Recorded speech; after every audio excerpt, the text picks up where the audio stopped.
কিছু মনে পড়ছে না ম্যাম লাস্ট ক্লাসের ও ব্যাপারে। আচ্ছা, কিছু মনে পড়ছে না, অলরাইট। আমরা ব্যাংকস দিয়ে শুরু করেছিলাম, রাইট? প্রথমে পড়েছিলাম different kinds of specialised financial institution, সেগুলো একটু জাস্ট স্কিম থ্রু করে গিয়েছি, অল্প অল্প করে ডেফিনেশন এন্ড ওদের নেচার অফ ওয়ার্ক দেখেছিলাম।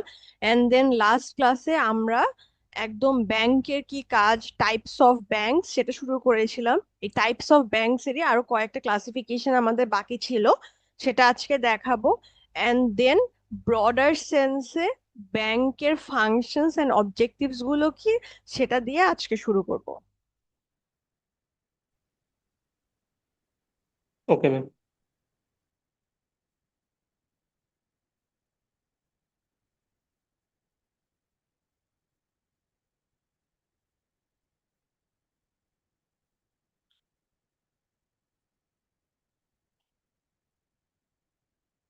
আমরা লাস্ট ক্লাসে প্রবাবলি এই ইনভেস্টমেন্ট ব্যাংক দিয়ে শেষ করেছিলাম, রাইট?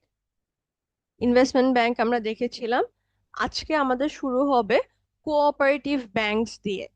আপনারা কি কখনো কোনো কোঅপারেটিভ ব্যাংকের নাম শুনেছেন? মনে পড়ে? শুনেছেন, আপনারা সবাই শুনেছেন। জাস্ট একটু রিলেট করতে পারেন নাকি দেখেন তো।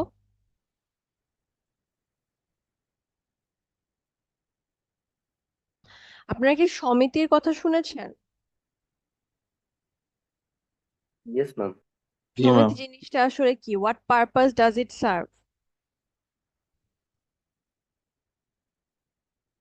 ম্যাম, ক্ষুদ্র ঋণ বা স্মল লোনস দেওয়া। আচ্ছা, স্মল লোনস দেওয়া। Good point. Anyone else?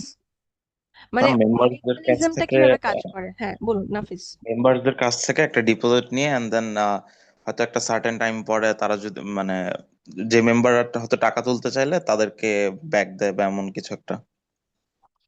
তো আমরা যখন সমিতির কথা বলি, এই সমিতিগুলো করা হয় যাদের আসলে ক্রেডিট ওয়ার্দিনেস খুব একটা বেশি না। ধরুন একটা রিজিয়ন অথবা একটা স্পেসিফিক এলাকার মানুষরা অথবা একটা স্পেসিফিক পারপাস সার্ভ করার জন্য কিছু গ্রুপ অফ মেম্বার্স এক হয়ে একটা ব্যাংক ক্রিয়েট করে, সেটাকেই বলা হয় কোঅপারেটিভ সোসাইটি অথবা সমিতি। আচ্ছা, সমিতির কাজটা আসলে কি থাকে? যে মেম্বার্স গুলো থাকে তাদের কাছ থেকে ফান্ড পুল করে যে মেম্বারের নিড হয় তাকে ফান্ডটা দেওয়া। আচ্ছা, কেন? যে মেম্বারের নিড, সে ব্যাংক থেকে নিতে পারছে না বিকজ তার হয়তো বা ক্রেডিট ওয়ার্দিনেস নাই, মানে ক্রেডিট স্কোর হচ্ছে রিলি রিলি লো। এই ক্রেডিট স্কোরে অথবা তার আসলে কোনো কোল্যাটারাল নাই, তাকে ব্যাংকে গেলে ফর্মাল যে লোন প্রোভাইড করা হয় সে লোনটা প্রোভাইড করা হয় না। নর্মালি যখন আমরা সমিতির কথা বলি অথবা কোঅপারেটিভ ব্যাংকস এর কথা বলি, কোঅপারেটিভ ব্যাংকস গুলো ইউজুয়ালি প্রফিট মেক করা তাদের গোল হয় না। তার মানে কি এটা না যে তারা প্রফিট মেক করে না, তারা দে ডেফিনেটলি ডু, বাট এই গোলে আসলে সমবায় সমিতিগুলো স্টাবলিশ করা হয় না। জাস্ট ফান্ড ইন নিড, এই গোল থেকে করা হয়। সামটাইমস আপনারা দেখবেন কোনো সমিতি অথবা কোঅপারেটিভ সোসাইটি বিল করা হচ্ছে জাস্ট টু ইনভেস্ট সামওয়্যার। সবাই মিলে একটা মাসে মাসে টাকা জমা করে নিজেদের কাছে, সেটাকে ফিক্সড ডিপোজিট করে রাখে। এন্ড দেন সেটা যখন একটা বড় অ্যামাউন্ট হয়ে যায়, সেটা দিয়ে কোনো হয়তো বা একটা ল্যান্ড পারচেজ করে সবাই মিলে, অথবা কোনো একটা ফান্ড পারচেজ করে অথবা সিকিউরিটিজে পারচেজ করে। এই ফান্ড গুলো পুল করে গোল হচ্ছে এটাই যে ইনভেস্টমেন্ট করা অথবা যে মেম্বার ইন নিড থাকে তাকে হেল্প আউট করা। আচ্ছা, যখন আমরা কোঅপারেটিভ সোসাইটির কথা বলি অথবা কোঅপারেটিভ ব্যাংকস এর কথা বলি, এটাকে বাংলাদেশ ব্যাংক আসলে একটা ফর্মাল ব্যাংক হিসেবে রিকগনাইজ করে না। এই যে দেখতে পাচ্ছেন এই যে কোঅপারেটিভ সোসাইটিস অ্যাক্ট, এটার আন্ডারে, কোঅপারেটিভ ডিপার্টমেন্টের আন্ডারে, আমাদের ফাইন্যান্স মিনিস্ট্রি আন্ডারে এই কোঅপারেটিভ ব্যাংকস গুলো রেগুলেটেড এন্ড রান করা হয়। বাংলাদেশ ব্যাংকের রেগুলেশন এটা নর্মালি কোঅপারেটিভ সোসাইটির জন্য ফলো করতে হয় না। আচ্ছা, এরপরে চলে আসে খুবই একটা ডেফিনেট টার্ম, যেটা আমরা সবাই জানি, যে মর্টগেজ দেওয়া অথবা মর্টগেজ নেওয়া। But question is weather this kind of banks exist in Bangladesh or not. আমরা নর্মালি যখন কোনো কমার্শিয়াল ব্যাংকের কাছে যাই, কমার্শিয়াল ব্যাংক অথবা স্পেশালাইজড ব্যাংকের কথাও যদি আমরা বলি, আমরা যদি আমাদের পারপাসে লং টাইম লোন নিতে চাই, এই লং টাইম লোন নেওয়ার জন্য আমার যদি ইনাফ কোল্যাটারাল থাকে তাহলে আমাকে লোন দিয়ে দেয়। অ্যান্ড অলসো আমার ক্রেডিট স্কোর যদি অনেক ভালো থাকে তাহলেও আমাকে লং টার্মের লোনগুলো দিয়ে দেয়। বাট ইন সাম কান্ট্রিজ এই লং টার্ম লোন প্রোভাইড করার জন্য একটা ডিফারেন্ট কাইন্ডস অফ ব্যাংক থাকে, সেটাকে বলা হয় ল্যান্ড মর্টগেজ ব্যাংক। সেখানে ল্যান্ড প্রপার্টি অথবা হাই ভ্যালু যে অ্যাসেটস গুলো থাকে সেগুলোকে মর্টগেজ হিসেবে ইউজ করা হয়। বাট বাংলাদেশে এই কাইন্ড অফ ব্যাংকস আসলে এক্সিস্ট করে না, বিকজ কমার্শিয়াল ব্যাংকস গুলোই এই পারপাসটা সার্ভ করে দিচ্ছে। লাস্ট ওয়ান হচ্ছে savings bank. Just by hearing the name, what do you think a savings bank is?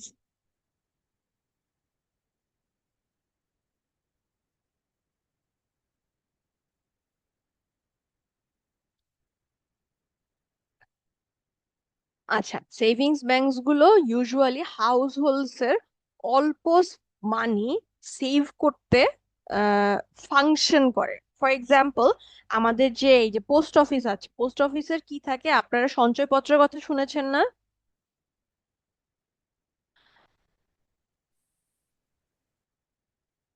Yes, আমার ma'am. কথা কি শোনা যাচ্ছে? Alright, Yes, ma'am. সঞ্চয়পত্রের Yes, কথা ma'am. শুনেছি। আপনারা কি জানেন যে সঞ্চয়পত্রের কোনো কাইন্ড আছে নাকি? মিস আছে কয়েক রকমের।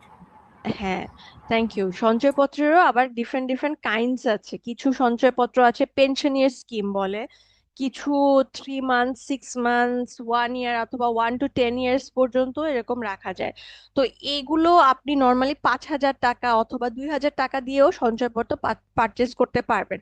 এই স্মল সেভিংস গুলো আসলে একটা কান্ট্রি ইকোনমি স্টেবল রাখার জন্য খুবই খুবই ইম্পর্টেন্ট। অ্যান্ড এটা আমাদের ওয়ান অফ দ্য অবজেক্টিভস অথবা গোল, ন্যাশনাল গোল থাকে যে সেভিংস ইনক্রিজ করা, national savings. So as a part of that objective এই সেভিংস ব্যাংক গুলো হচ্ছে স্টাবলিশ করা হয়। আর একটা আছে হচ্ছে মার্চেন্ট ব্যাংক, যেটা নিয়ে আমরা অলরেডি পড়েছি যে মার্চেন্ট ব্যাংক তিনটা পারপাস সার্ভ করে। একটা হচ্ছে আন্ডার রাইটিং করে, মার্জার অ্যান্ড অ্যাকুইজিশন দিয়ে কনসালটেন্সি সার্ভিস প্রোভাইড করে। আর যদি অন্য কোনো আপনার সার্ভিস চান যেটা ম্যানেজমেন্ট রিলেটেড, সেই সার্ভিসটাও হচ্ছে ম্যানেজমেন্ট কনসালটেন্সি রিলেটেড, সেটাও হচ্ছে মার্চেন্ট ব্যাংকস গুলো প্রোভাইড করে। সো মোটামুটি আমরা বাংলাদেশ ব্যাংকের ওয়েবসাইটে এটার ক্লাসিফিকেশনস গুলো দেখেছিলাম, then specialise and non schedule ব্যাংকের ভেতর ডিফারেন্স দেখলাম, and different kinds of bank দেখলাম। আমাদের কি এই banks and different kinds of banks নিয়ে আর স্পেশালাইজ ইনস্টিটিউশনস গুলোর নেচার অফ ওয়ার্ক নিয়ে কোনো কনফিউশন আছে?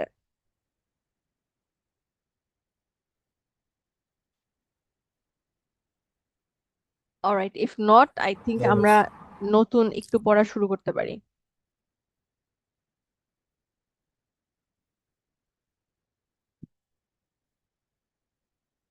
মিস আমাদের কি এই কোর্সে কোনো ম্যাথ আছে?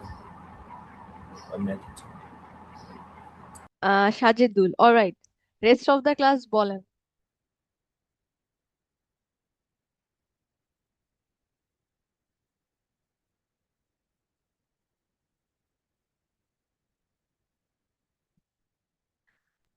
কি বলবো ম্যাম?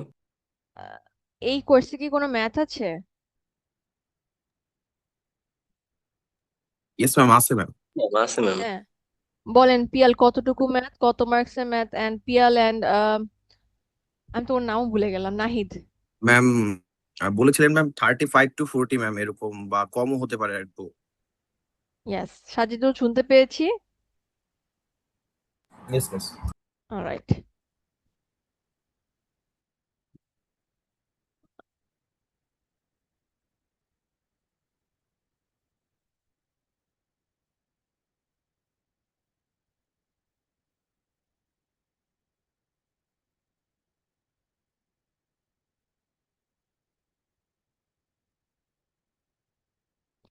আচ্ছা, আপনাদের এই বইটা আমি আপলোড দিয়েছিলাম, কেউ খুলে দেখেছিলেন? এটা একটা ইন্ডিয়ান অথরের বুক। আমাদের ফার্স্ট চ্যাপ্টারটা আমরা মোটামুটি এখান থেকে কভার করেছি। সেকেন্ড যে চ্যাপ্টারটা আছে সেটা হচ্ছে সেন্ট্রাল ব্যাংক নিয়ে। এই সেন্ট্রাল ব্যাংকটা এখান থেকেও কিছু কভার করব। আর আমাদের যে মেইন বুকটা আছে বাংলাদেশি অথরের ওখান থেকে মোস্টলি কভার করব।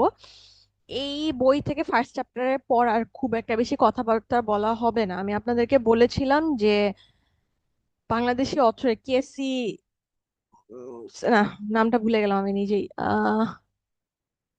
বইটা হচ্ছে কিনে ফেলতে, মাস কিনতেই হবে, পুরো সেমিস্টারই ওই বইয়ের উপর কভার করে চলবে। আচ্ছা, লাস্ট দিন আমি বলেছিলাম ব্যাংকস এর কিছু কোর ফাংশন আছে, মনে আছে? ব্যাংকস এর ফাংশন আসলে কি?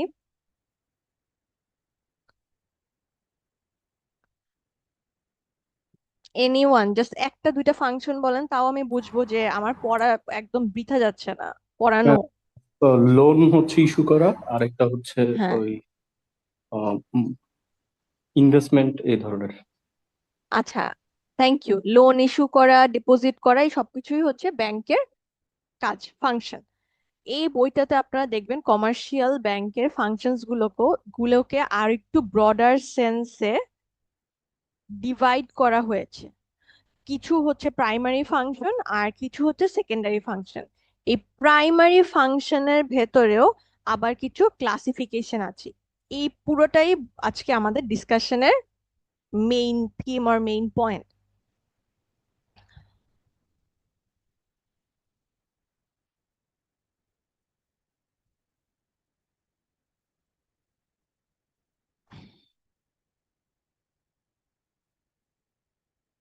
তো আমরা অলরেডি বলেছি যে ব্যাংকের ফার্স্ট ফাংশন হচ্ছে একসেপ্টেন্স অফ ডিপোজিটস, রাইট? আচ্ছা, ডিমান্ড ডিপোজিট মানে কি একটু রিইটারেট করতে পারবেন? আমি ভুলে গেছি। ম্যাম চাহিদা মাত্র ফান্ডসটা রিক্লেম করা। আচ্ছা, চাহিদা চাহিদা মাত্র মাত্র ফান্ডসটা হচ্ছে রিক্লেম ইহা করা। আর ইহার ভাগ ফান্ড, দিতে পারে। ফান্ডটা আমার যদি চাইবার মাত্র কাউকে দিতে হয়, তার মানে কি আমার আগে ডিপোজিট রাখতে হবে। ফান্ড দেওয়ার আগে, উইথড্রলের আগে ফান্ড ডিপোজিট করা হচ্ছে মাস্ট, বিকজ ব্যাংক তো নিজের ফান্ড আপনাকে দিবে না, রাইট? অন্য কোনো ডিপোজিটরি ফান্ড দিবে।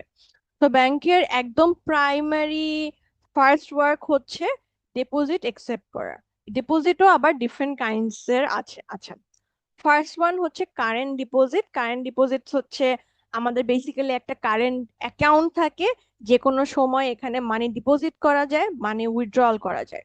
এখানে কি কোনো ইন্টারেস্ট প্রোভাইড করা হয় কারেন্ট ডিপোজিটের উপরে? ম্যাম স্বল্প মাত্রায় প্রয়োগ করা হয়।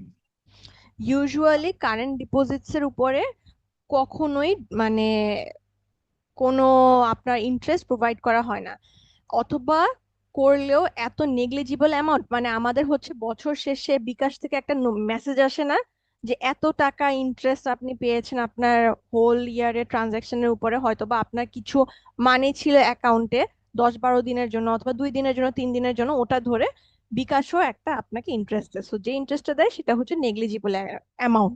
এখানে ইন্টারেস্ট দেওয়া অথবা ইন্টারেস্ট নেওয়াটা হচ্ছে গোল না ব্যাংকে। এরপরে চলে আসে সেভিংস ডিপোজিটস। সেভিংস ডিপোজিট, একটু আগে সেভিংস ব্যাংকস বললাম না? এই সেভিংস ডিপোজিট গুলো ওই সেভিং অফ স্মল অ্যামাউন্টস এর জন্য। এদের একটা লিমিট দেওয়া থাকে যে ব্যাংক টু ব্যাংক ভ্যারি করে, যে হয়তোবা সেভিংস অ্যাকাউন্ট যেখানে আছে সেখানে 5 লাখ অথবা 10 লাখের উপরে ডিপোজিট করা যাবে না। সো স্মল অ্যামাউন্ট ডিপোজিটার্সদের জন্য সেভিংস অ্যাকাউন্টস গুলো ওয়ার্ক করে, এন্ড সেখানেও একটা ইন্টারেস্ট পে করা হয়। আচ্ছা, যে ইন্টারেস্ট রেটটা দেওয়া হয় আপনার ডিপোজিটার্সদেরকে, এই ইন্টারেস্ট রেটটা যদি আমরা কারেন্ট ডিপোজিটকে একদম জিরো অথবা নীলের কাছাকাছি ধরি, in that case bigger than এই current deposit rate but less than fixed deposit rate. কেন less than fixed deposit rate একটু বলতে পারবেন? হোয়াট ডু ইউ থিঙ্ক, যে সেভিংস ডিপোজিটে আমরা কেন ফিক্সড ডিপোজিটের চেয়ে কম রেটে ইন্টারেস্ট দিচ্ছে ব্যাংক? ম্যাম কারণ savings ডিপোজিটসে you can demand your funds and reclaim it from time to time, but fixed deposits-এ একটা টেনুর থাকে, যেই টেনুরের থেকে বাহির হওয়া যায়নি এই কারণে। আচ্ছা, তো exactly what Mahbub has said, যে আমাদের ফিক্সড ডিপোজিটের জন্য একটা ফিক্সড টেনিওর থাকে, এই টেনিওরের ভেতরে আমরা নর্মালি মানি উইথড্র করতে পারি না। বা সেভিংস ডিপোজিটসে আপনার একটা লিমিট দেওয়া থাকে যে এভরি মান্থে আপনি কত টাকা পর্যন্ত উইথড্র করতে পারবেন। আচ্ছা, আমরা বুঝলাম যে এটার জন্য একটা কম আর একটা বেশি ইন্টারেস্ট রেট দেওয়া হচ্ছে। যদি আমি ফ্রিকুয়েন্টলি মানি উইথড্র করি, এটার ইম্প্যাক্ট ব্যাংকের উপর কিভাবে পড়ছে? ব্যাংক কেন ডিসাইড করলো যে ফ্রিকুয়েন্ট মানি উইথড্র করলে আমাকে কম ইন্টারেস্ট দেওয়া হবে? ম্যাম লিকুইডিটি ক্রাইসিস হতে পারে। লিকুইডিটি ক্রাইসিস হতে পারে। Anyone else? ম্যাম ওই ডিমান্ড ডিপোজিটস এর কারণে। অলরাইট, এনিওয়ান এলস আরেকটু ক্ল্যারিটি নিয়ে বলতে পারবেন? ব্যাংকের হচ্ছে আইডল ক্যাশ পড়ে থাকতেছে, যেটা অন্য জায়গায় ইনভেস্ট করতে পারতেছে না, তো এটা একটা অপরচুনিটি কস্ট হিসেবে হচ্ছে গিয়ে ওই ইন্টারেস্টটা হচ্ছে কমায় আনছে আর কি। আচ্ছা, থ্যাংক ইউ। সো নর্মালি আমরা যখন ফিক্সড ডিপোজিটস এর কথা বলি, ফিক্সড ডিপোজিটটা যদি আমার লঙ্গার পিরিয়ডের জন্য অথবা লঙ্গার টেনিয়রের জন্য রাখা হয়, ব্যাংক কি আপনার মনে হয় ডিপোজিটার্সদের কাছ থেকে ডিপোজিটস নিয়ে সেটা অলওয়েজ রেখে দিচ্ছে? তাহলে কি ব্যাংকের মানি গ্রো করবে? ব্যাংক আপনার ডিপোজিটসও রেখে দিচ্ছে, আবার আপনাকে একটা ইন্টারেস্টও দিচ্ছে। এই এই শুধু এই প্রসেস ফলো করে কি ব্যাংকের নিজের প্রফিট মেক করা পসিবল হবে? না ম্যাম। হবে না, রাইট? কি করলে পসিবল হবে? কি করে ব্যাংক প্রফিট অথবা মানি গ্রো করতে পারে? লোন ব্যাংকের অ্যান্ড ইনভেস্ট। লোন অথবা ইনভেস্টমেন্ট। Investment, right? এই ডিপোজিটের থেকে যে মানিটা আমার আসছে সেটাই ব্যাংক অন্য জায়গায় ইনভেস্ট করছে অথবা লোন হিসেবে দিচ্ছে, এন্ড সেখানে ইন্টারেস্ট থেকে আবার রেভিনিউ জেনারেট করছে। যখন আমরা ফিক্সড ডিপোজিটস এর কথা বলি, যেহেতু একটা একটা লঙ্গার পিরিয়ডের জন্য থাকে, এটা একটা সার্টেনিটি ক্রিয়েট করে যে ধরুন আমার ফিক্সড ডিপোজিটসে ব্যাংকে আজকে 2 বিলিয়ন টাকা আছে, আমি হয়তো বা 1.5 বিলিয়ন অন্য কোথাও হচ্ছে ইনভেস্ট করে দিতে পারি। বাট সেভিংস ডিপোজিটস এর ক্ষেত্রে জিনিসটা হয় না, বিকজ ফ্রিকুয়েন্ট উইথড্রয়ালের জন্য আমরা ফিক্সড একটা টাইমের জন্য এই মানিটাকে কাউকে লোন হিসেবে দিতে পারি না অথবা ইনভেস্টও করতে পারি না, বিকজ অ্যাগেইন ব্যাংকের গোল থাকে ডিমান্ড ডিপোজিটস প্রোভাইড করা, যখন চাবে তখন দিতে হবে, রাইট?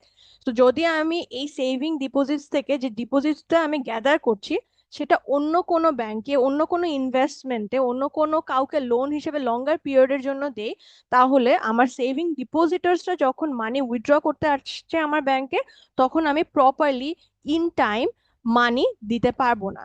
এই জন্য যেহেতু এই আনসার্টিনিটিটা ক্রিয়েট হয়, এই রিস্কটাকে মিটিগেট করার জন্য লেস ইন্টারেস্ট রেট প্রোভাইড করা হয় সেভিংস ডিপোজিটস এর জন্য।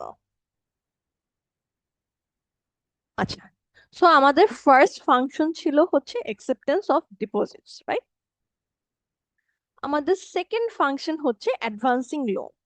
এখন আমরা যে লোন অ্যাডভান্স করছি, এগুলোরও আবার ডিফারেন্ট ডিফারেন্ট ওয়েজ অথবা কাইন্ডস আছে যেভাবে আমরা লোন অ্যাডভান্স করতে পারি। দ্য ফার্স্ট ওয়ান হচ্ছে ওভারড্রাফট। আচ্ছা, ব্যাংক ড্রাফট, এই ফ্রেজটা কি আপনারা শুনেছেন, ব্যাংক ড্রাফট? জি ম্যাম, শুনেছি। আচ্ছা, ব্যাংক ড্রাফট জিনিসটা কি বলতে পারবেন?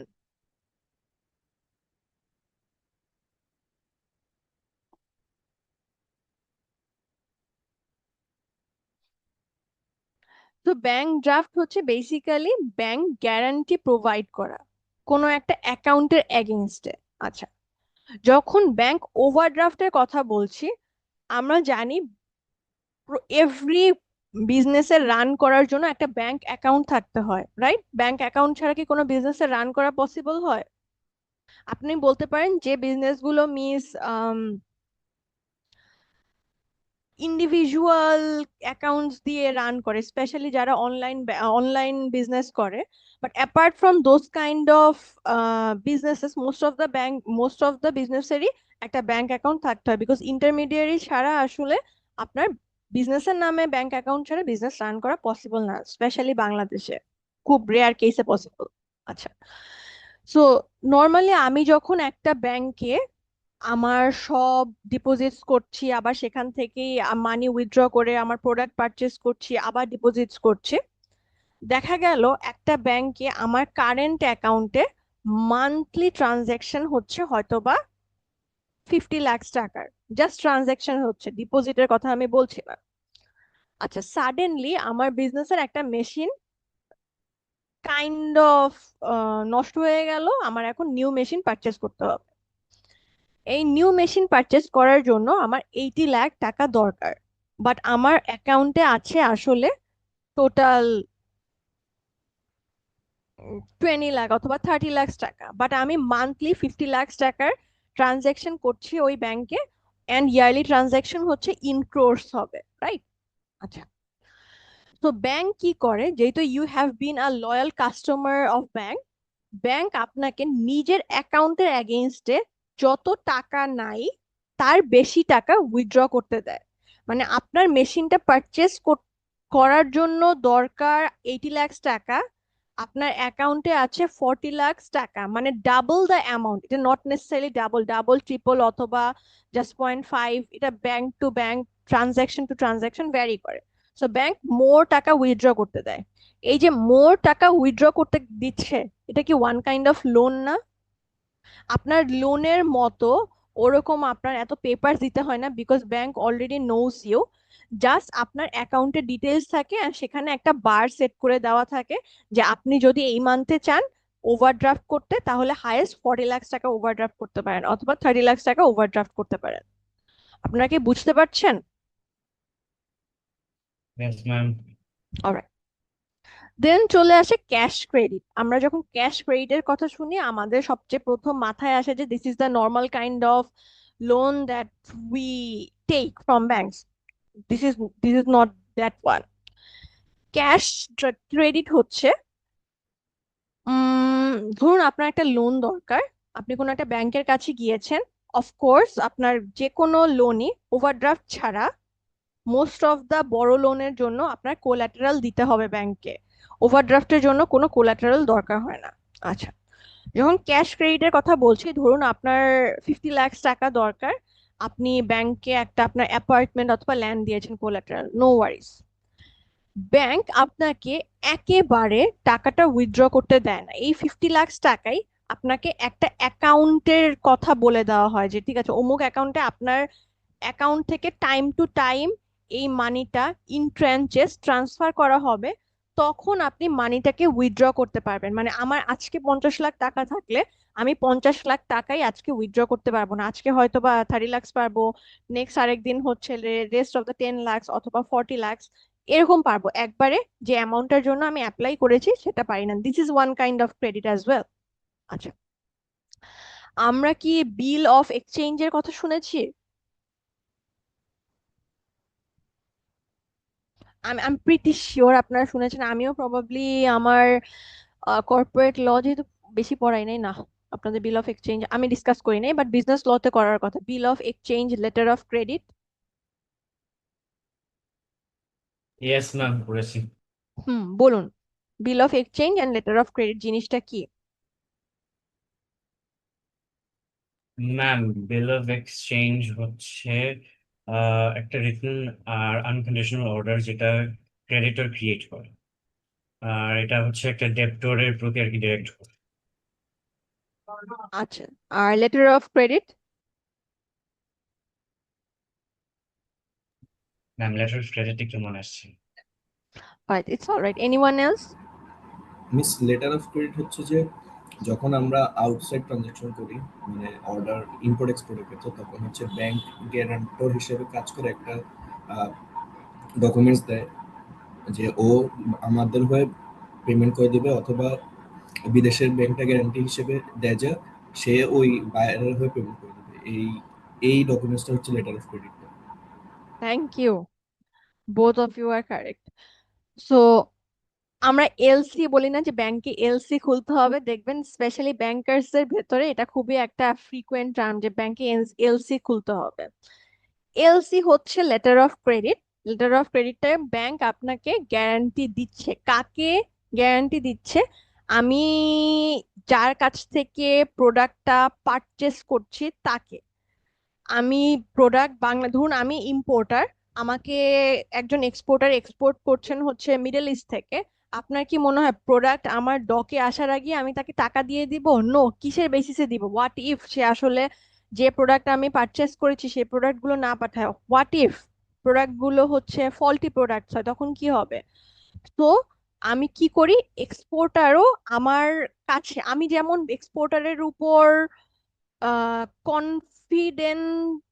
কনফিডেন্স পাচ্ছি না, এক্সপোর্টারও আমার উপর হচ্ছে কনফিডেন্স পাচ্ছে না যে কিসের বেসিসে আমাকে আসলে প্রোডাক্ট গুলো ডেলিভার করবে। তখন ব্যাংক থেকে একটা ক্রেডিট ওয়ার্দিনেস এর সার্টিফিকেট দেওয়া হয় অথবা লেটার দেওয়া হয়, letter of credit. Letter of ক্রেডিটটা কি? ওখানে ব্যাংক বলে যে আমি গ্যারান্টি দিচ্ছি যদি সব ডকুমেন্টস কারেক্ট থাকে, যে প্রোডাক্ট পাঠানোর কথা সেই প্রোডাক্টগুলোই পাঠানো হয়, তাহলে আমি এক্সপোর্টারের সাথে যে ব্যাংক আছে সেই মিডল ইস্টের লিঙ্ক, তাদের ব্যাংকে টাকাটা ট্রান্সফার করে দিব। This is the letter of credit. এখানে ব্যাংক গ্যারান্টি হিসেবে কাজ করছে। আর যখন আমরা বিল অফ এক্সচেঞ্জের কথা বলছি, bill of exchange is basically an order to pay. কে কাকে অর্ডার দিচ্ছে? যে টাকা পায়, মানে ক্রেডিটর ডেটরকে যে টাকা দিবে, যার কাছে যে মানি ও করে, তার কাছে একটা অর্ডার দিচ্ছে যে আমি তোমার কাছে টাকা পাই, নেক্সট 30 ডেজ অথবা নেক্সট 60 ডেজ এর ভেতরে আমাকে টাকাটা পে করে দিতে হবে। তো এই বিল অফ এক্সচেঞ্জ গুলো নেগোশিয়েবল ইনস্ট্রুমেন্টের মতো কাজ করে। আমি প্রিটি শিওর আপনি নেগোশিয়েবল ইনস্ট্রুমেন্ট পড়েছেন। আমি জাস্ট হালকা একটু বলি, নেগোশিয়েবল ইনস্ট্রুমেন্ট হচ্ছে দোজ কাইন্ড অফ ইনস্ট্রুমেন্ট যেগুলোকে মানির মতো ট্রান্সফার করা যায় অথবা সেল অর বাই করা যায়। ইন্ডিভিজুয়ালসরা কি করে, এই বিল অফ এক্সচেঞ্জ গুলো ব্যাংকের কাছে নিয়ে যায়। কেন নিয়ে যায়? বিকজ আমরা বারবার বলছি যে বিজনেসের ক্যাশ ক্রাইসিস থাকে, বিজনেস অপারেশনস এর জন্য ক্যাশ দরকার। এভরিডে যত বেশি ক্যাশ থাকবে ব্যাংকের কাছে, আচ্ছা সেটা আপনারা আবার ভুলভাবে ইন্টারপ্রেট করবেন, বিজনেস রান করার জন্য আমাদের ডে টু ডে বেসিসে ক্যাশের দরকার, রাইট? এন্ড আমরা চাই যত ফাস্ট আমাদের কাছে ক্যাশ আসবে তত বেশি আমরা বেনিফিটেড হব অ্যাজ আ বিজনেস। বিজনেস কি করে, এই 30 ডেজ অথবা 60 ডেজ অথবা 90 ডেজ যে আমাদের বিল অফ এক্সচেঞ্জের ভেতর লেখা থাকে, এতদিন আসলে আমাদের ওয়েট করা পসিবল হয় না, বিকজ অ্যাগেন আমার ক্যাশ ক্রাইসিস দেখা দিচ্ছে। আমি কি করি, আমি একটা ব্যাংকের কাছে যাই, ব্যাংকে বলি যে আমার এই 30 ডেজ পরে অথবা 60 ডেজ পরে এটার ফেস ভ্যালু হচ্ছে 5 লাখ টাকা, 5 লাখ টাকা পাবো, বাট আমার যেহেতু এখন ক্যাশ ক্রাইসিস দেখা দিচ্ছে, আমার 5 লাখ টাকা আমি 30 ডেজ পরে পাবো, সেটার জন্য আমি ওয়েট করতে পারবো না। সো আমি কি করতে পারি, তুমি আমার কাছ থেকে এই বিল অফ এক্সচেঞ্জটা কম টাকায়, মানে ডিসকাউন্ট করে, আজকে প্রেজেন্ট ভ্যালুটা যেটা হবে রিকোয়ার্ড রেট দিয়ে ডিসকাউন্ট করে, সেটা ওয়াইজ আমার কাছ থেকে কিনে নাও। মানে 30 দিন পরে হয়তোবা ব্যাংক ডেটরের কাছ থেকে কালেক্ট করবে 5 লাখ টাকা, বাট আজকে ক্রেডিটরের কাছ থেকে ব্যাংক এটা পারচেস করছে 4,85,000 অথবা 90,000 টাকা। সো অনেক কুইক একটা প্রফিট জেনারেট করতে পারলো না ব্যাংক? কারণ ব্যাংকের তো সমস্যা নাই, ব্যাংকের ইনাফ ক্যাশ আছে, ইমিডিয়েটলি ক্যাশের দরকার নাই। সো ব্যাংক যে কোনো সময়, এই ব্যাংকের সাথে এই ট্রানজাকশনটা খুবই কমন একটা ট্রানজাকশন, এটাকে বলা হয় ডিসকাউন্টিং বিলস, মানে discounting bills of exchange. What do you think যদি ব্যাংকের ক্রাইসিস হয় অ্যান্ড ইন্ডিভিজুয়াল কমার্শিয়াল ব্যাংকগুলোর ক্যাশ ক্রাইসিস হয় অ্যান্ড ব্যাংকের কাছে অনেকগুলো বিল অফ এক্সচেঞ্জ হচ্ছে জমা পড়ে গেছে, তখন কি করে bank with different time periods?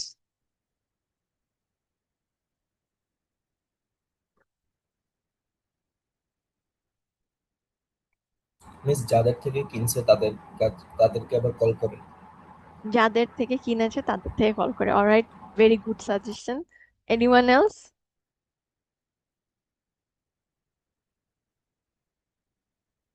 Alright, আমরা যখন বিল অফ এক্সচেঞ্জের কথা বললাম যে bill of exchange is a negotiable instrument, তার মানে ক্যাশের মতো এটার ট্রান্সফার করা যায়।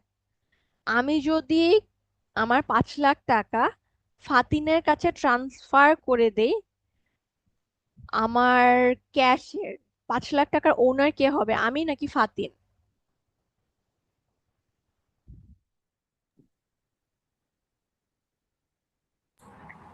ম্যাডাম ফাতিন হবে। ফাতিন ম্যাম, হবে, রাইট? আচ্ছা, যদি ফাতিন হয়, দেন একই লজিকে একই মেকানিজম যদি আমার নেগোশিয়েবল ইনস্ট্রুমেন্ট অথবা বিল অফ এক্সচেঞ্জ ইউজ করে, আমি যদি একবার ট্রান্সফার করে দিই, তার মানে কি ওনারশিপটা ট্রান্সফার হয়ে যাচ্ছে। ওনারশিপটা যদি ট্রান্সফার হয়ে যায়, আমি কি বলতে পারবো যে না, তোমার জিনিস আবার তুমি ফেরত নাও, আমি আর রাখতে চাচ্ছি না? না ম্যাম। এটা আসলে কখনোই পসিবল হয় না। So what do you think, banks গুলোর ব্যাংক কে? বাংলাদেশ ব্যাংক। সো যদি এরকম ক্যাশ ক্রাইসিস দেখা দেয়, যে ব্যাংক, অনেক কমার্শিয়াল ব্যাংকের জন্য এটা ভেরি কমন একটা ট্রেড, যে নিজেদের ক্যাশ ক্রাইসিস দেখা দিচ্ছে, ওদেরও এখন ক্যাশ দরকার, তারা কি করে, সেম বিলটাকে আবার ডিসকাউন্ট করে বাংলাদেশ ব্যাংকের কাছে সেল করে দেয়। সো এখান থেকে আমাদের কমার্শিয়াল ব্যাংকগুলো একটা প্রফিট মেক করতে পারলো, আবার বাংলাদেশ ব্যাংকেরও একটা প্রফিট থাকলো। অ্যাগেন, প্রফিট মেক করা কি বাংলাদেশ ব্যাংকের কাজ? না, বাংলাদেশ ব্যাংকের কোনো গোলই না। বাংলাদেশ ব্যাংক জাস্ট এই বিলস গুলো কিনে নিচ্ছে যাতে আমাদের ইকোনমি স্টেবল থাকে, সেটার জন্য, ক্যাশ ক্রাইসিস যাতে না দেখা দেয় সেজন্য। আচ্ছা, ম্যাম, এরপরে আই চল। Had one question. হ্যাঁ, প্লিজ। বাংলাদেশ ব্যাংকের হচ্ছে profit making is not it's main gig. এখন হচ্ছে ফেডারেল রিজার্ভ তো kind of private as well, তাহলে তাদের মেইন স্কিম কি? মেইন হোয়াট কি? মেইন স্কিম কি তাদের ফেডারেল আচ্ছা, রিজার্ভের? আচ্ছা, আহ একটু শেষ করি, দেন এই কয়েকটা শেষ করে আমি আপনাকে আনসার দিচ্ছি। অলসো আমরা হচ্ছে সেন্ট্রাল ব্যাংক নিয়ে পুরো একটা চ্যাপ্টার পড়বো, তখন হয়তো বা জিনিসটা আরেকটু ক্লিয়ারিফাইড হবে আপনার, বাট একটু শেষ করে দেন আমি আপনার কোয়েশ্চেনে আনসার করছি। Alright?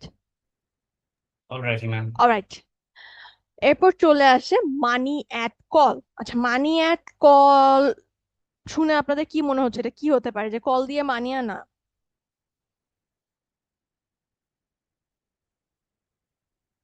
Basically money at call মানে কল দিয়ে মানি আনাই। কাদের কল দিয়ে ইনস্ট্যান্টলি মানি আনার দরকার হয়, খুবই সাডেন নিড হয় বাট অল্প সময়ের জন্য? অলরাইট, ইউজুয়ালি যারা ব্রোকার্স হয়, যারা স্টক এক্সচেঞ্জে ট্রেড করে, তাদের সাডেন মানির নিড হয়। তারা কি করে, তারা এই ব্রোকারেজ হাউসটা যে ব্যাংকের সাথে লিংক থাকে, সে ব্যাংকটাকে নিজেদের যে সিকিউরিটিজ গুলো আছে, ডিবেঞ্চার্স গুলো আছে, সেগুলোকে কোল্যাটারাল হিসেবে রেখে মানি, একটা লোন চায়। এই লোনটা নর্মালি 7 ডেজ এর বেশির জন্য হয় না। ব্যাংক কেন মানি অ্যাট কল প্রোভাইড করবে? বিকজ এখানে অনেক বড় একটা ইন্টারেস্ট দেওয়া, মানে ইন্টারেস্ট প্রোভাইড করা হয়, যে লোনটা নিচ্ছে মানে ডেটরকে অনেক বড় একটা ইন্টারেস্ট পে করতে হয়। অ্যাট দ্য সেম টাইম, ব্যাংকেও যদি ইনস্ট্যান্টলি কোনো মানি ক্রাইসিস ক্রিয়েট হয়, ধরুন এমটিবিতে মানি ক্রাইসিস ক্রিয়েট হচ্ছে, এমটিবি জাস্ট উত্তরা ব্যাংকে কল দিয়ে বলল যে কিছু টাকা এমটিবিতে ট্রান্সফার করার জন্য, বিকজ অ্যাগেন একটা বড় ইন্টারেস্ট রেট প্রোভাইড করা হবে, ইন্টারেস্ট রেভিনিউ প্রোভাইড করা হবে উত্তরা ব্যাংকে, এন্ড খুব ফাস্ট এই মানিটা ওদেরকে আবার ব্যাকও করে দিব, মানে 7 ডেজ এর বেশি এটা নর্মালি এক্সিড করে না। আচ্ছা, এরপরে চলে আসে টার্ম লোনস। টার্ম লোনসটা হচ্ছে the normal kind of loans that we take. Normally আমরা যে 5 লাখ 10 লাখ টাকা লোন নিচ্ছি যে কোনো পারপাস সার্ভ করার জন্যই, সেগুলোই হচ্ছে টার্ম লোনস হিসেবে নিচ্ছি। ফিক্সড একটা পিরিয়ড থেকে ফিক্সড একটা ইন্টারেস্ট আমাদের পে করে দিতে হয়। নট জাস্ট ইন্টারেস্ট, আমাদের এভরি ইনস্টলমেন্টের সাথে প্রিন্সিপালেরও একটা অ্যামাউন্ট পে করতে হয়, রাইট? এন্ড দেন আমাদের পুরো পিরিয়ডেই চলে, যে প্রিন্সিপাল যত কমতে থাকবে আমাদের ইন্টারেস্ট তত কমতে থাকবে, বিকজ লেফট যে অ্যামাউন্টটা থাকে সেটার উপরে আমরা ইন্টারেস্ট পে করছি। অলরাইট, আপনারা কি ইএমআই এর কথা শুনেছেন? Yes ma'am. What's EMI? একটা monthly installment fee. What? Sorry, monthly deposit fee. Monthly deposit fee. আচ্ছা, সামটাইমস আমরা দেখি না যে এয়ারপডস কেনার জন্য অথবা ফোন কেনার জন্য 0% EMI? What does that mean? মানে এটার মান্থলি ডিপোজিটের পর কোনো ইন্টারেস্ট পড়বেন আর কি? মানে আমি একটা লোন নিচ্ছি but interest free free loan নিচ্ছি, 0% যদি লেখা থাকে in that case, but normally interest দিতে হয়। তো কনজিউমার ক্রেডিটের জন্য, কনজিউমারদের প্রোডাক্ট পারচেসের জন্য নর্মালি ইএমআই প্রোভাইড করা হয়, অথবা মান্থলি একটা ইনস্টলমেন্ট প্রোভাইড করা হয়। আচ্ছা, কিভাবে প্রোভাইড করা হয়? ধরুন আমি একটা ফ্রিজ কিনতে চাচ্ছি, আমি একটা টিভি কিনতে চাচ্ছি, বাট আমার কাছে অত টাকা লামসাম অ্যামাউন্ট এখন ক্যাশ হিসেবে নাই। সো আমি কি করব, আমি হয়তো বা এমন কোনো কোম্পানির কাছে যাব অথবা ব্র্যান্ডের কাছে যাব যাদের অলরেডি কোনো ব্যাংকের সাথে একটা কোলাবোরেশন আছে। কোলাবোরেশন কি আছে? ধরুন আমি পিকাবু থেকে একটা ব্লেন্ডার অর্ডার করলাম, পিকাবুর ডাচ বাংলা ব্যাংকের সাথে একটা কোলাবোরেশন আছে, যেখানে বলা হচ্ছে যদি আমার ডাচ বাংলা ব্যাংকের ক্রেডিট কার্ড থাকে তাহলে আমি 14,000 টাকার একটা ব্লেন্ডার পারচেস করতে পারবো, বাট আমার মান্থলি শুধু 2,000 টাকা করে পে করতে হবে। এন্ড সেটা আমার 0% ইন্টারেস্ট রেটও হতে পারে, আবার বলা যেতে পারে যে 5% অথবা 10% মার্কেট রেট যেটা থাকে সেই ইন্টারেস্ট রেটটাই পে করতে হবে, বাট জাস্ট একবারে পে করতে হচ্ছে না। এই জিনিসটাতে আমরা সবচেয়ে বেশি কনফিউজড হয়ে যাই, সেটা মেকানিজমটা আসলে কিভাবে কাজ করে। নর্মালি আপনারা দেখবেন কনজিউমার ক্রেডিটের জন্য কোল্যাটারাল হচ্ছে, যদি আমরা ডিরেক্টলি ব্যাংকের কাছে গিয়ে চাই যে ঠিক আছে আম, আমার হচ্ছে কারের জন্য একটা লোন দরকার 50 লাখ টাকা, সেখানে আমরা জানি যে মান্থলি আমাদের একটা ইনস্টলমেন্ট, একটা প্রিন্সিপাল অ্যামাউন্ট এন্ড একটা ইন্টারেস্ট পেমেন্ট করতে হয়। বাট যদি আমরা ক্রেডিট কার্ডের এগেইনস্টে নেই, আপনারা কি জানেন যে এভরি ক্রেডিট কার্ডের সাথে একটা অ্যাকাউন্ট লিংক থাকে, একটা সেভিংস অ্যাকাউন্ট অথবা একটা ফিক্সড ডিপোজিট লিংক থাকে। Yes, ma'am. তো ক্রেডিট কার্ডটা আসলে যেভাবে কাজ করে, যে ধরুন আমার একটা ফিক্সড ডিপোজিট আছে 3,30,000-এর, আমাকে ব্যাংক বলে দিল যে ঠিক আছে তোমার এটা ফিক্সড ডিপোজিট হিসেবেই থাকবে, বাট তোমাকে আমি একটা ক্রেডিট কার্ড দিচ্ছি। ক্রেডিট কার্ড জিনিসটা কি, যে তুমি যে কোনো পারচেস 3,30,000 টাকা পর্যন্ত এই অ্যাকাউন্টের এগেইনস্টে উইথড্র করতে পারবা। Every time I am withdrawing the money, it's like taking a loan, because আমার যে ফিক্সড ডিপোজিটটা আছে সেটা কিন্তু লিকুইডেট করা হচ্ছে না, ফিক্সড ডিপোজিটের মতোই আছে। আচ্ছা, ব্যাংক তারপর কি করে, যে ঠিক আছে তুমি যে এই এই ফিক্সড ডিপোজিটের এগেইনস্টে বারবার ক্রেডিট কার্ডের ভায়া লোন নিচ্ছ, সেটার জন্য একটা ইন্টারেস্ট পে করতে হবে। নর্মালি ইন্টারেস্টটা অনেক বড় হয়, অ্যানুয়াল রেট হচ্ছে 25 to 28%-এর মতো হয়, মানে অনেক বড়, মার্কেট রেটের চেয়ে অনেক বেশি। বিকজ কেন, আপনাকে ইনস্ট্যান্টলি মানিটা পে করছে। আচ্ছা, যখন 0% ইএমআই এর কথা বলছি, আপনি যখন ক্রেডিট কার্ডটা প্রোভাইড করছেন আপনার ব্র্যান্ডের কাছে, ধরলাম পিকাবুতে আপনি যখন ক্রেডিট কার্ডের ইনফরমেশন গুলো দিচ্ছেন, ক্রেডিট কার্ড থেকে কিন্তু পিকাবু একবারেই আপনার 14,000 টাকা ফর ব্লেন্ডার কেটে রাখছে। তাহলে আপনার সুবিধাটা কি, আপনাকে এই যে ধরুন এমটিবিতে যদি আমার ক্রেডিট কার্ডটা থাকে, এমটিবি ইনস্ট্যান্টলি বলছে না যে আজকে 14,000 পে করতে হবে।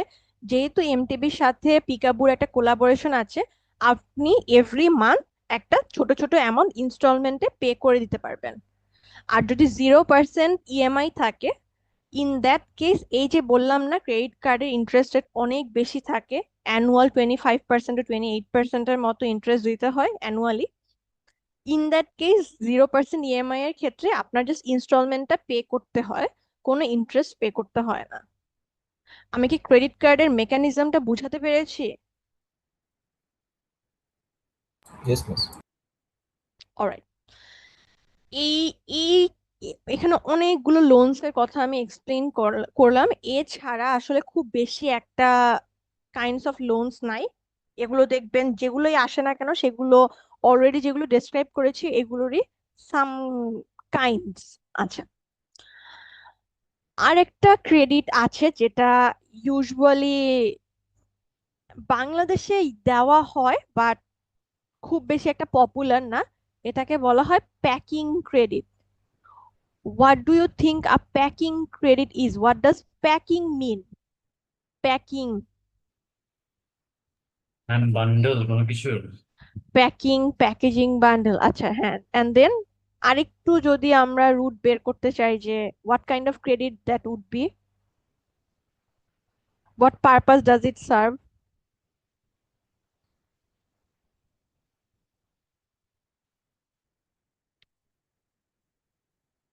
So sometimes businesses যেগুলো আছে, বাই দ্য ওয়ে বিজনেসের জন্যই আসলে লোনস এর এতগুলো কাইন্ডস ক্রিয়েট করা হয়েছে। ইন্ডিভিজুয়ালসদের জন্য ধরুন খালি consumer loans and term loans, sometimes money at call, বাকি সবগুলো কিন্তু আপনার বিজনেসের জন্য প্রোভাইড করা হয়, ইন্ডিভিজুয়ালসদের জন্য প্রোভাইড করা হয় না। আচ্ছা, বিজনেস সামটাইমস কি করে, প্রোডাক্ট যখন এক্সপোর্ট করতে চায়, এই এক্সপোর্ট করার সময় সাডেনলি কিছু ক্যাশের দরকার হয়। ক্যাশ কেন দরকার হয়, এই যে প্যাকেজিং করে পাঠাচ্ছে, এই প্যাকেজগুলো কিনতে হয় সামটাইমস, অথবা ওগুলো কিছু র ম্যাটেরিয়াল পারচেস করতে হয়, ধরুন ফিতা পারচেস করতে হয়, স্কচ টেপ পারচেস করতে হয়। আমি যেমন অল্প অল্প অ্যামাউন্ট বলছি ছোট ছোট বিজনেসের জন্য, এগুলো আসলে অল্প অ্যামাউন্ট না, যে অ্যাকিউমুলেট করি অনেক বড় একটা অ্যামাউন্ট হয়ে যায়। এই র ম্যাটেরিয়ালস গুলোর জন্য, এই প্যাকেজিং এর জন্য সাডেন সাডেন কিছু লোন প্রোভাইড করা হয় অল্প পিরিয়ডের জন্য বেশি ইন্টারেস্ট দিয়ে, এগুলোকে বলা হয় প্যাকিং ক্রেডিট। আর লাস্ট কাইন্ড হচ্ছে আপনাদের concessional loans. What does concession mean? Ma'am ছাড় দাও।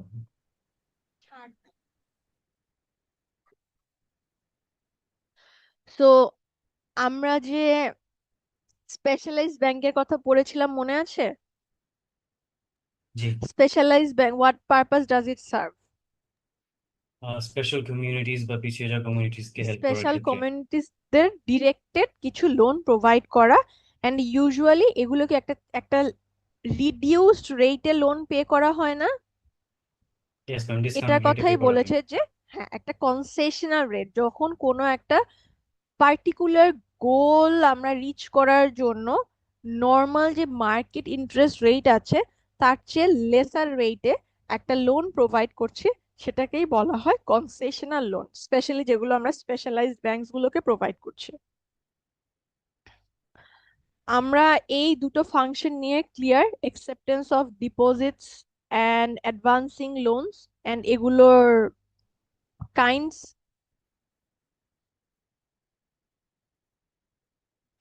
Anyone, anything, Yes, ma'am. Yes, no, very good. Alright, Sajedul দেখতেছি কথা বলতেছেন, মাহবুব কথা বলতেছেন, ফাতিন হচ্ছে যখন আমি দাম ধরে ডাকছি তখন ইয়েস মিস, আর পিয়াল হচ্ছে যখন দেখে যে ওর ক্লাসমেটসদের নিয়ে আর কোনো হোপ নাই তখন হচ্ছে কথা বলা শুরু করে। অলরাইট, আপনারা কি এখন 5 মিনিট ব্রেক দিবেন তারপর আবার শুরু করবো? বিকজ আমরা আজকে ফাংশন শুরু করবো নাকি আরেকটু পরে ব্রেক দিব? ফাংশনটা শেষ করতে হবে আমাদের আজকে। ইয়েস, নো, ভেরি গুড কিছু নেই। আমি মিস একবারে হ্যাঁ, শেষ করে ফেলো। একবারে শেষ করলে জীবনেও পড়া মাথায় ঢুকবে না, কারোই ঢুকবে না। ম্যাম এখনই দেন তাহলে। আচ্ছা ঠিক আছে, তাহলে আমরা আবার 11টা 7-8-এ শুরু করব, ঠিক আছে? জি ma'am. Alright. Okay miss.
Hello hello, আমরা আবার শুরু করতে পারি, রাইট?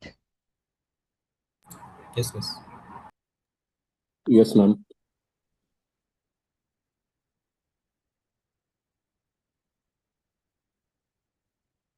অলরাইট, এই ক্রিয়েশন অফ ক্রেডিট নিয়ে আমাদের কাল লাস্ট ক্লাসে মনে হয় একটু কথা হয়েছিল। রেজানুর প্রবাবলি একটু বলেছিলেন, দেন আমি বলেছিলাম আপনি কি এর আগে পড়েছিলেন নাকি আর সামথিং। ক্রিয়েশন অফ ক্রেডিট কেন বলছি আমরা ব্যাংকে, জাস্ট আজকে রিক্যাপ করি। আমরা হয়তোবা কয়েকটা ক্লাস পরে এটার ম্যাথ দেখবো। আমরা কেন ব্যাংকগুলোকে বলছি যে ব্যাংকগুলো ক্রেডিট ক্রিয়েট করে, নট জাস্ট ডিপোজিট রাখে অ্যান্ড দেন ডিমান্ডে হচ্ছে ডিপোজিটস গুলো পে করে দেয়। যখন আমাদের কোনো অ্যাকাউন্টে একটা মানি ডিপোজিট করছে ডিপোজিটার্সরা, তখন ব্যাংকে ওই ডিপোজিটটা থাকলো, right? Different kinds of deposit দেওয়া হয়, যেটা আমরা আজকেই দেখলাম। সামটাইমস ব্যাংকের কাছ থেকে মানুষ আবার লোন রিকোয়েস্ট করে। যখন লোন রিকোয়েস্ট করা হয় তখন ডিরেক্টলি ক্যাশ দিয়ে দেওয়া হয় না। যে লোন রিকোয়েস্ট করছে তাকে বলা হয় যে ঠিক আছে, আমার ব্যাংকে আরেকটা অ্যাকাউন্ট ক্রিয়েট করো। অ্যাকাউন্ট ক্রিয়েট করলে ডিপোজিটরসদের অ্যাকাউন্টে যে মানিটা ছিল সেটা আমার ডেটরের অ্যাকাউন্টে ট্রান্সফার করে দেওয়া হয়। পুরোটা কি ট্রান্সফার করে দেওয়া হয়? কখনোই দেওয়া হয় না। একটা পার্সেন্টেজ অলওয়েজ ব্যাংকে রাখতে হয়, because what if cash crisis হয় সেটার জন্য।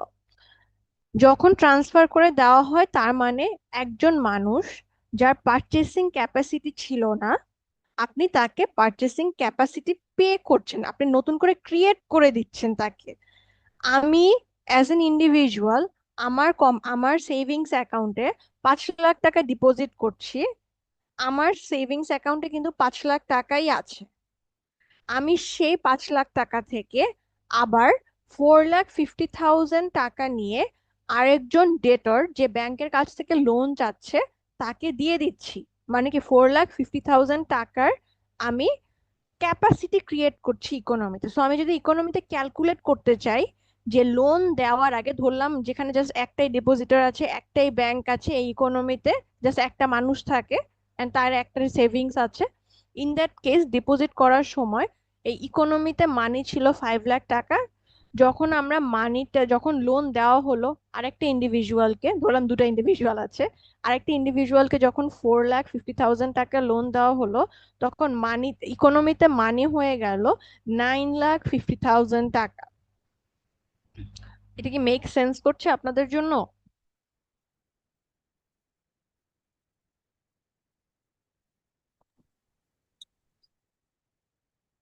মাতিন, প্রবাবলি মাইকে সমস্যা যে শোনা যাচ্ছে না, বাট আই এম গেসিং এই আপনার স্মল না না না সেকেন্ডস ম্যাম। এর জন্য। আচ্ছা, আহ ধরুন আপনার টাকার দরকার, রাইট? আপনাকে যদি কোনো কোথাও থেকে কেউ লোন না দেয়, আপনার একটা ল্যান্ড পারচেস করা দরকার, ল্যান্ডের প্রাইস হচ্ছে 50 লাখ টাকা। আপনি কি 50 লাখ টাকা না থাকলে এই ল্যান্ডটা পারচেস করা পসিবল? যদি পসিবল না হয় তার মানে আপনার এটা পারচেস করার ক্যাপাসিটি নাই। যদি ম্যাম ক্যাপাসিটি না থাকে আপনার জন্য ক্যাপাসিটি ক্রিয়েট করতে হবে। এই ক্যাপাসিটিটা কার কাছ থেকে ক্রিয়েট করতে হবে? কারো কাছ থেকে লোন নিয়ে আপনি আপনার জন্য পারচেসিং ক্যাপাসিটি ক্রিয়েট করবেন। নর্মালি এই পারচেসিং ক্যাপাসিটি কারা ক্রিয়েট করে দেয়? সেটা হচ্ছে ইন্টারমিডিয়ারিজ। যদি দুটো ইকোনমির কথা চিন্তা করি, একটা ইকোনমিতে আপনি ল্যান্ড পারচেস করতে পারছেন, একটা ইকোনমিতে আপনি ল্যান্ড পারচেস করতে পারছেন না। যেটাতে পারচেস করতে পারছেন না সেখানে ব্যাংকে ডিপোজিট থাকার কথা 5 লাখ টাকা, 5 লাখ টাকাই আছে। আপনার টাকা নাই, ব্যাংকও আপনাকে লোন দেয় নাই, ইকোনমিতে 5 লাখ টাকাই সার্কুলেট হচ্ছে। আপনাকে যখন সেকেন্ড ইকোনমি, যেখানে আপনাকে লোন হিসেবে 5 লাখ টাকা দেওয়া হচ্ছে, সেখানে two kinds of money circulate হচ্ছে। একটা হচ্ছে আমার ব্যাংকের সেভিংস ডিপোজিট, সেটা আমার ব্যাংকে সেভিংস হিসেবেই আছে, সেটা ব্যাংকে রান করতে ইউজ করছে। ব্যাংক কি করছে? সেখান থেকে 4,50,000 টাকা নিয়ে আবার আপনাকে ক্যাপাসিটি প্রোভাইড করছে। ইকোনমিতে অলরেডি 5 লাখ টাকা ছিল, সেটা আইদার ইন্ডিভিজুয়াল লেভেলে ছিল, আমি নিজে সেভিং করছি, সেটা আমি নিজে সেভিং না করে আমি ব্যাংকে সেভ করতে দিলাম। এই 5 লাখ টাকা আগেই ছিল, এটা তো আমার সেভিংস। আমি সেখান থেকে যখন একটা অ্যামাউন্ট নিয়ে আপনাকে দিলাম, তার মানে আপনার ক্যাপাসিটি আমি ক্রিয়েট করলাম। এই যে ক্যাপাসিটি ক্রিয়েট করার জন্য যে মানিটা আমি বড় করলাম একটা ডিপোজিট অ্যাকাউন্ট থেকে, সেই মানিটা কিন্তু আগে ইকোনমিতে ছিল না, নতুন করে পুশ করা হলো। যে ইকোনমিতে আপনি ল্যান্ড পারচেস করতে পারেন নাই, সেই ইকোনমিতে 5 লাখ টাকাই বারবার সার্কুলেট হচ্ছে, যেটা আমার সেভিংস ছিল। যে ইকোনমিতে আপনি ল্যান্ড পারচেস করতে পারছেন, সে ইকোনমিতে আমার সেভিংসে আছে 5 লাখ টাকার। বাট আপনাকে যখন লোন দিলাম, তখন সেটা ডাবল মানি হয়ে গেল, ডাবল মানি ইকোনমিতে সার্কুলেট হচ্ছে। এখনো অনেকে বুঝি নাই, রাইট? আচ্ছা, না বুঝলে আমরা এটা যখন ম্যাথ করব তখন আবার মানে এটা এক্সপ্লেইন করব। আজকে আমি আগে ফাংশন শেষ করে নেই। অলরাইট, ফোর্থ ওয়ান হচ্ছে ক্লিয়ারিং হাউস। আপনারা কি কখনো ক্লিয়ারিং হাউসের নাম শুনেছেন? ব্যাংকের Yes, ma'am. ফাংশন হচ্ছে ক্লিয়ারিং হাউস জিনিসটা কি? Yes, ma'am. বুঝলেন? হ্যাঁ, ক্লিয়ারিং হাউস জিনিসটা কি? ক্লিয়ারিং হাউস হচ্ছে মিস এই যে আমরা যে ইন্টারব্যাংক ট্রানজাকশন গুলো হয়, যেমন আমরা মাঝে মাঝে এক এক ব্যাংকের কার্ড দিয়ে অন্য ব্যাংকের এটিএম থেকে টাকা তুলি। হুম। এই যে ট্রানজাকশন গুলো হচ্ছে, এগুলা যেখানে রিজলভ করা হয় ওইটা হচ্ছে ক্লিয়ারিং হাউস। আচ্ছা, কোথায় রিজার্ভ করা হয়? রিজার্ভ না মিস, রিজলভ মানে আচ্ছা, রিজলভ করা হয়। আচ্ছা, where do you হ্যাঁ। think these transactions get resolved? Miss আগে মনে হয় ইয়াতে হতো, বাংলাদেশ ব্যাংকের মাধ্যমে হতো। এখন তো যেহেতু ফুল ইলেকট্রনিক, এখন মনে হয় না ওইভাবে ক্লিয়ারিং হাউস দরকার হয়। আচ্ছা, anyone else? Thank you, Sajidul. Anyone else? সাজিদুলের কনসেপ্ট ক্লিয়ার, আমি জাস্ট আর একটু ক্লিয়ার করি। ব্যাংকে আপনারা দেখবেন অনেক বইতে ব্যাংকে ডিরেক্টলি দেখা যে ব্যাংক হচ্ছে ক্লিয়ারিং হাউস হিসেবে কাজ করে, বাট এটা আসলে টেকনিক্যালি এই লাইনটা আসলে কারেক্ট না। ব্যাংক ক্লিয়ারিং হাউসের থ্রুতে কাজ করে।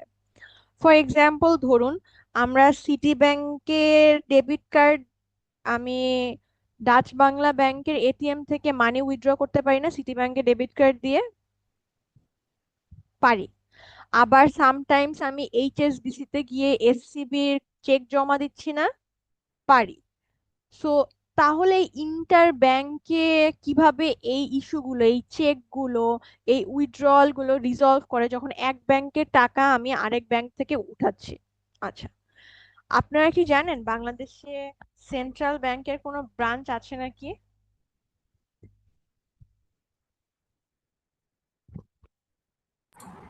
সেন্ট্রাল ব্যাংকের ব্রাঞ্চ মিস হুম। আসাম, আছে আছে আছে। কোন কোন জেলায় আছে বলেন? বগুড়া আছে, রংপুর মেবি আছে। অনেকগুলো আছে, প্রবাবলি 5টা না 6টা, আমার নিজেরও দেখতে হবে। আমরা বাংলাদেশ ব্যাংকের অনেকগুলো ব্রাঞ্চই আছে। আচ্ছা, এগেইন বাংলাদেশ ব্যাংকের আন্ডারে একটা ক্লিয়ারিং হাউস আছে, এটার নাম হচ্ছে বাংলাদেশ অটোমেটেড ক্লিয়ারিং হাউস। কিভাবে জিনিসটা কাজ করে? নর্মালি ইচ ব্যাংকের বাংলাদেশ ব্যাংকের সাথে একটা অ্যাকাউন্ট মেনটেন করতে হয়। ডাচ বাংলা ব্যাংকেরও করতে হয়, পূবালী ব্যাংকেরও করতে হয়, এনি কাইন্ড অফ ব্যাংকের বাংলাদেশ ব্যাংকে একটা অ্যাকাউন্ট মেনটেন করতে হয়। আপনারা প্রবাবলি ক্যাশ রিজার্ভ রেশিওর কথা শুনেছেন, সিআরআর? আচ্ছা, আমাদের এভরি ব্যাংকে বাংলাদেশ ব্যাংকের সাথে একটা ক্যাশ মেনটেন করতে হয়, যে আমার বাংলাদেশ ব্যাংকের অ্যাকাউন্টে একটা ক্যাশ রেখে দিতে হয়। এভরি ব্যাংক মেনটেন করে। নর্মালি বাংলাদেশ ব্যাংকের কাজ কিন্তু না যে ট্রানজাকশন করা, বাংলাদেশ ব্যাংকের পারপাসই এটা না। আচ্ছা, বাংলাদেশ ব্যাংক কি করে, ওটার যে ক্লিয়ারিং হাউস আছে ওখান থেকে জাস্ট নেট অ্যামাউন্টটা ট্রান্সফার করে দেয়। অ্যাজ ইন ধরুন আমার ব্যাংকে আজকে ডাচ বাংলা ব্যাংক, আমার ব্যাংক হচ্ছে এসসিবি স্ট্যান্ডার্ড চার্টার্ড, আমার ব্যাংকে আজকে ডাচ বাংলা ব্যাংকের চেক পড়েছে অথবা এটিএম থেকে উইথড্র করেছে হয়তোবা 5 লাখ টাকা। আবার ডাচ বাংলা ব্যাংকে এসসিবি চেক পড়েছে 3 লাখ টাকার। সো এই যে 2 লাখ টাকার যে নেটটা ডিফারেন্স হচ্ছে না, নেট ডিফারেন্স, এই ডিফারেন্সটাই হচ্ছে কারো অ্যাকাউন্টে ডেবিট অথবা ক্রেডিট করে দেয় এই Bangladesh automated clearing house. Just net অ্যামাউন্টে, যেহেতু ওদের কাছে অ্যাকাউন্ট আছেই, সেটা তো আসলে 1-2 টাকার না, মিলিয়ন বিলিয়ন টাকার অ্যামাউন্ট থাকে। সে কাউকে হচ্ছে যতগুলো চেক যখন ক্লিয়ারিং হাউসে পাঠানো হয় অথবা ইনফরমেশন দেওয়া হয়, তারা জাস্ট টোটালটা নেটটা বের করে কাউকে টাকা ক্রেডিট করে, কাউকে টাকা ডেবিট করে। এখন back to what Sajedul said, যে মিস এখন তো সব অটোমেটেড হয়ে গেছে, এখন হয়তো বা লাগে না।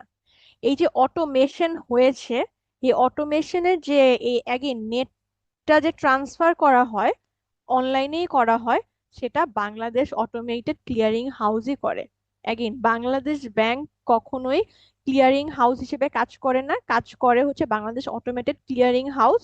এটাই হচ্ছে বাংলাদেশ ব্যাংকের ইনস্ট্রাকশনে অথবা রেগুলেশনে কাজ করে। এন্ড কোনো ব্যাংকই আসলে ক্লিয়ারিং হাউস হিসেবে কাজ করে না, জাস্ট ক্লিয়ারিং হাউসকে ফ্যাসিলিটেট করা হচ্ছে এনি ব্যাংকের কাজ। বুঝতে পারছি? আপনাদের যদি Yes, miss. এক্সামে আস্ক করা হয় যে কেন ব্যাংকগুলোকে ক্লিয়ারিং হাউস বলা হচ্ছে অথবা ব্যাংকগুলো কিভাবে ক্লিয়ারিং হাউসের ওয়ার্ককে ফ্যাসিলিটেট করবে, আপনারা কি এক্সপ্লেইন করতে পারবেন যে কিভাবে ফ্যাসিলিটেট করছে? জি ম্যাম। জি ম্যাম। Alright.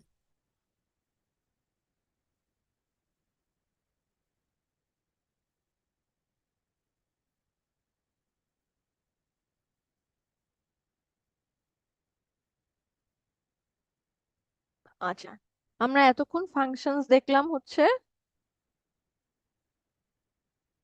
ডিপোজিট অ্যাকসেপ্ট করা, লোন প্রোভাইড করা, ক্রেডিট ক্রিয়েট করা, ক্লিয়ারিং হাউসের কাজকে ফ্যাসিলিটেট করা, এন্ড দেন ফিফথ ওয়ান হচ্ছে আমাদের ট্রেড ফাইন্যান্স করা। আচ্ছা, ট্রেড ফাইন্যান্সিং এর জন্য কি হয়, এগুলো আসলে লোনের ভেতরেই আছে, বাট অ্যাপার্ট ফ্রম দ্যাট আমরা আর কি করতে পারি, ব্যাংক যদি এলসি প্রোভাইড না করে তাহলে কি অনেক ট্রেডই বন্ধ হয়ে যাবে না?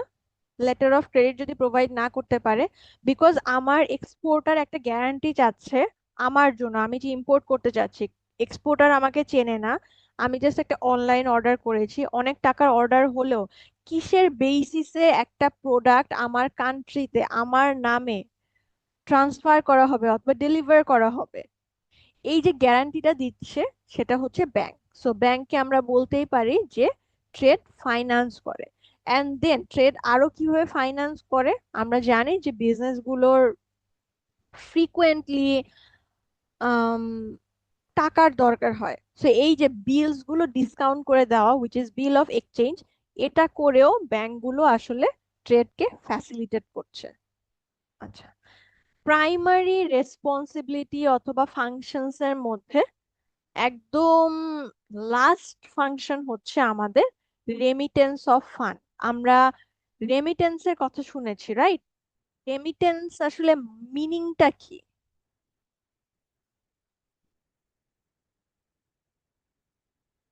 ম্যাম রেমিটেন্স বলতে তো বাইরে থেকে যে টাকাটা পাঠাচ্ছে ওটা বোঝাচ্ছে।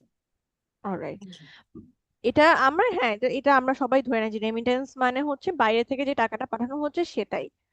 But the what does the word remit mean?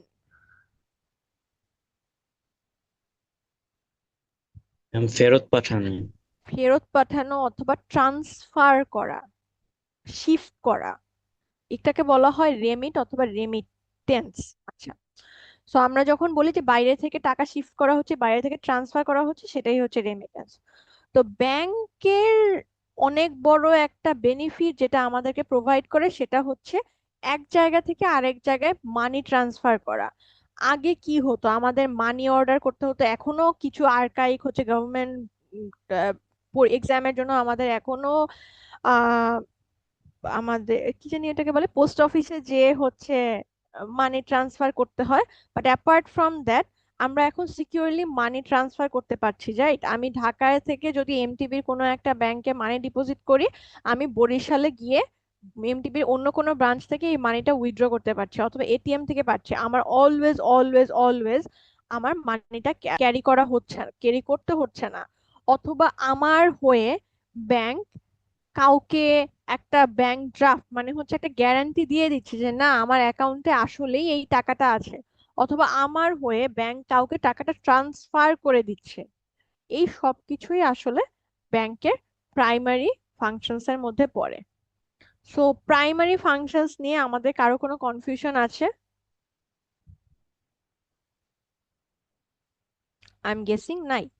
আচ্ছা, এরপরে চলে আসে আমাদের সেকেন্ডারি ফাংশন। আমি একটু বইটা আরেকবার দেখাই।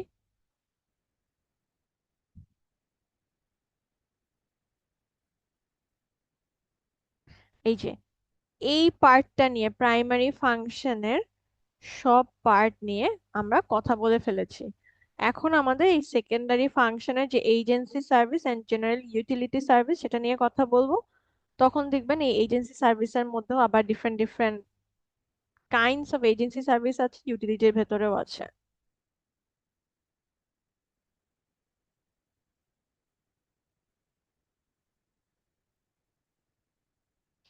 আচ্ছা, আমরা ব্যাংকে কি এজেন্ট বলতে পারি আমাদের ইন্ডিভিজুয়াল ডিপোজিটরসদের অথবা ইন্ডিভিজুয়াল কনজিউমার্স অফ ব্যাংকদের জন্য ব্যাংকে কি আমরা একটা এজেন্ট বলতে পারি? ইয়েস ম্যাম, এজেন্ট মিডলম্যান বলা যায়, কেন এজেন্ট বা মিডলম্যান বলা যায়?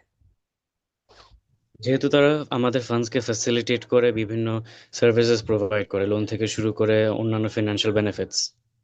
এক্স্যাক্টলি। সো ব্যাংক আমাদের জন্য লোন নিচ্ছে, লোন দিচ্ছে। আমরা যখন মান্থলি সাবস্ক্রিপশন সার্ভিস অন করে রাখছি তখন আমাদের হয়ে বিল পে করে দিচ্ছে, আমাদের হয়ে নেটফ্লিক্সের বিল দিয়ে দিচ্ছে, আমাদের হয়ে রেন্ট প্রোভাইড করে দিচ্ছে। এই সবগুলো সার্ভিসই ব্যাংক যেহেতু আমাদের জন্য আমাদের হয়ে প্রোভাইড করে, এই জন্য আসলে ব্যাংকে এজেন্টও বলা হয়। বাট এগুলো আসলে ব্যাংকের প্রাইমারি ফাংশন না, এগুলো সেকেন্ডারি ফাংশনের মধ্যে পড়ে। Apart from all this, bank আমাদের জন্য সিকিউরিটি সেল করে। এটা কি বলতে পারবেন যে কখন ব্যাংক এই সার্ভিসটা প্রোভাইড করে?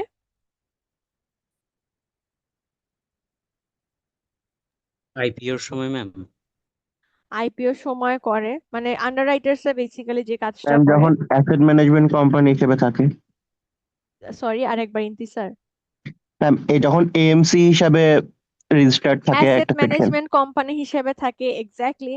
তারাও হচ্ছে আহ, এই সার্ভিসটা প্রোভাইড করে। আবার সামটাইমস ব্যাংকের সাথে ব্রোকারেজ হাউসগুলো লিংক থাকে না?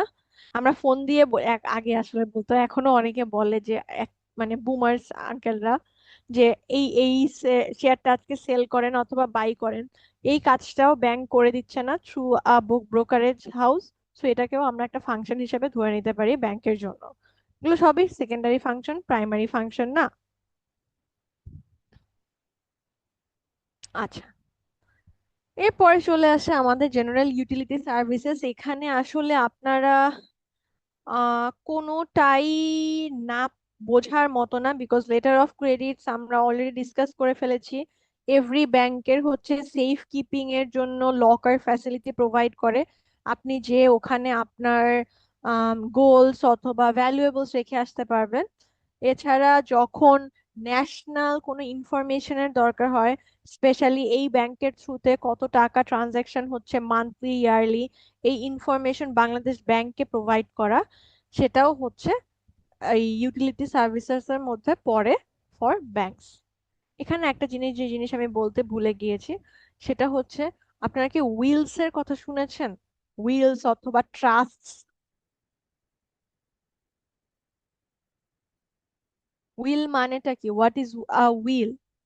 মিস উইল হচ্ছে কোনো পার্সন মারা যাওয়ার আগে তার শেষ যে ইচ্ছা বা আচ্ছা, সম্পত্তি ভাগ করে দিয়ে যায়। হ্যাঁ, exactly, thank you. So basically it's a contract and also এটাকে বলে হচ্ছে দলিলের মতো উইল। এটা যদি কোনো ইন্ডিভিজুয়াল কোনো ব্যাংকে দিয়ে যায়, ইন দ্যাট কেস ব্যাংক এটাকে হচ্ছে কেউ, সামওয়ান ইন্ডিভিজুয়াল যার উইল আছে, সে মারা যাওয়ার পর এই পুরো কাজটা অথবা সার্ভিসটা, যে অ্যাসেটস ভাগ করে দেওয়া, কার ভাগে কতটুকু হয়েছে, এই সবগুলো ডিক্লারেশনের কাজ এন্ড ভাগ করার কাজ, ডিভিশনের কাজ করে হচ্ছে ব্যাংক। তাহলে ব্যাংক কেন এই কাজটা করবে?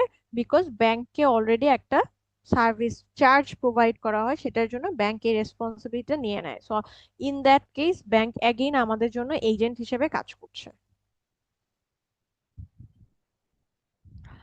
সো আমাদের ফাংশন মোটামুটি এই যে একসেপ্টিং বিল অফ এক্সচেঞ্জ আর মার্চেন্ট ব্যাংকিংটা আপনারা জানেন।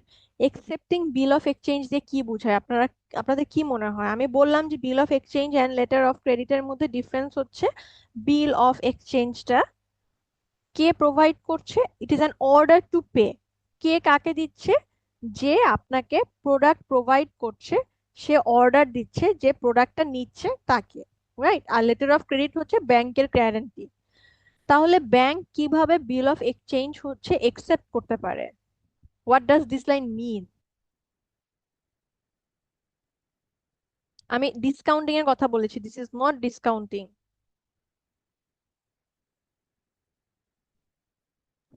ম্যাম এই বিল অফ এক্সচেঞ্জটা যখন ব্যাংকে আসলে যে জমা দিচ্ছে তখন হচ্ছে ম্যাম ওরা জমা রাখছে, এন্ড পরবর্তীতে হচ্ছে যার কাছ থেকে প্রোডাক্ট কিনেছে আর যা টাকাটা পাবে তাকে হচ্ছে টাকাটা ব্যাক করে দিচ্ছে, মানে টাকাটা দিচ্ছে, পে করে দিচ্ছে অন বিহাফ অফ কাস্টমার্স।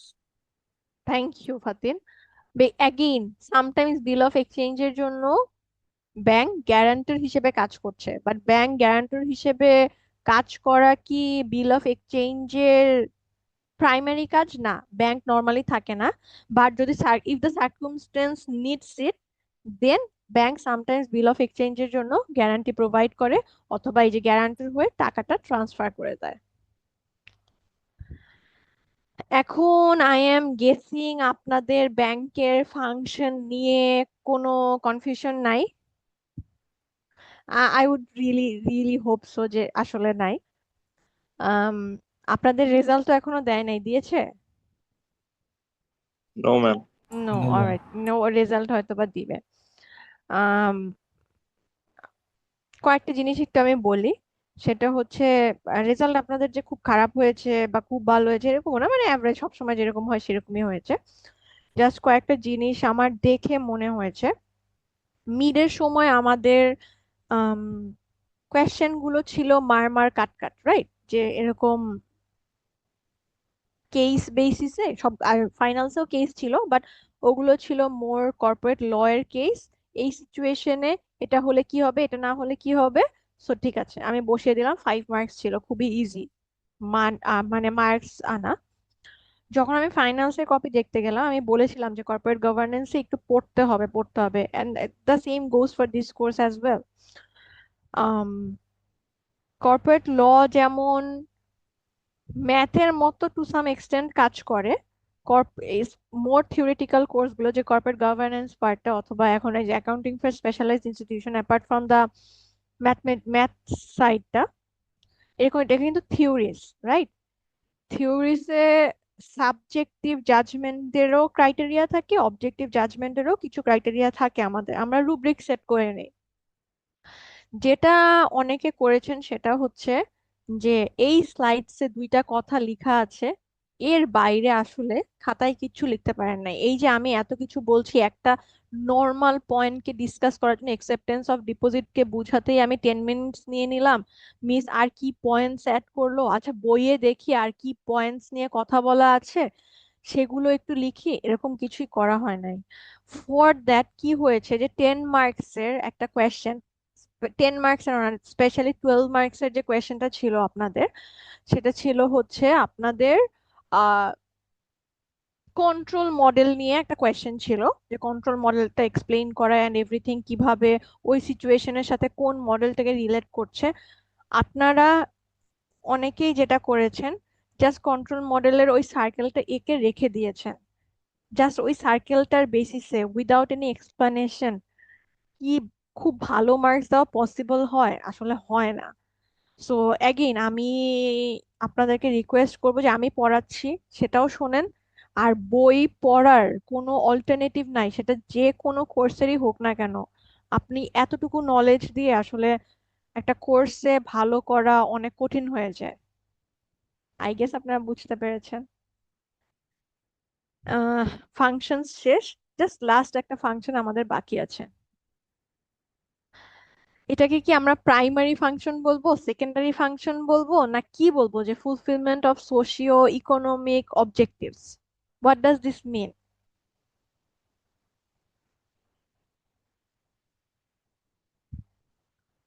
একটা কথা থেকে আরেকটা কথায় দিয়েছি। So on another note, let's get back to our পড়াশোনায় এখানে একটা টাইটেল দেওয়া আছে, fulfilment of socio economic objective. What does this mean? এই টাইপের কথাবার্তা আমাদের হয়েছে অলরেডি। আই আস্ক যে এটা কি আসলে প্রাইমারি গোল, সেকেন্ডারি গোল, না কি আসলে, কিসের মধ্যে আমরা ফালাতে পারি? ম্যাম সেকেন্ডারি গোলের মধ্যে। অলরাইট, একটু এলাবোরেট করতে পারবেন ফাতিন?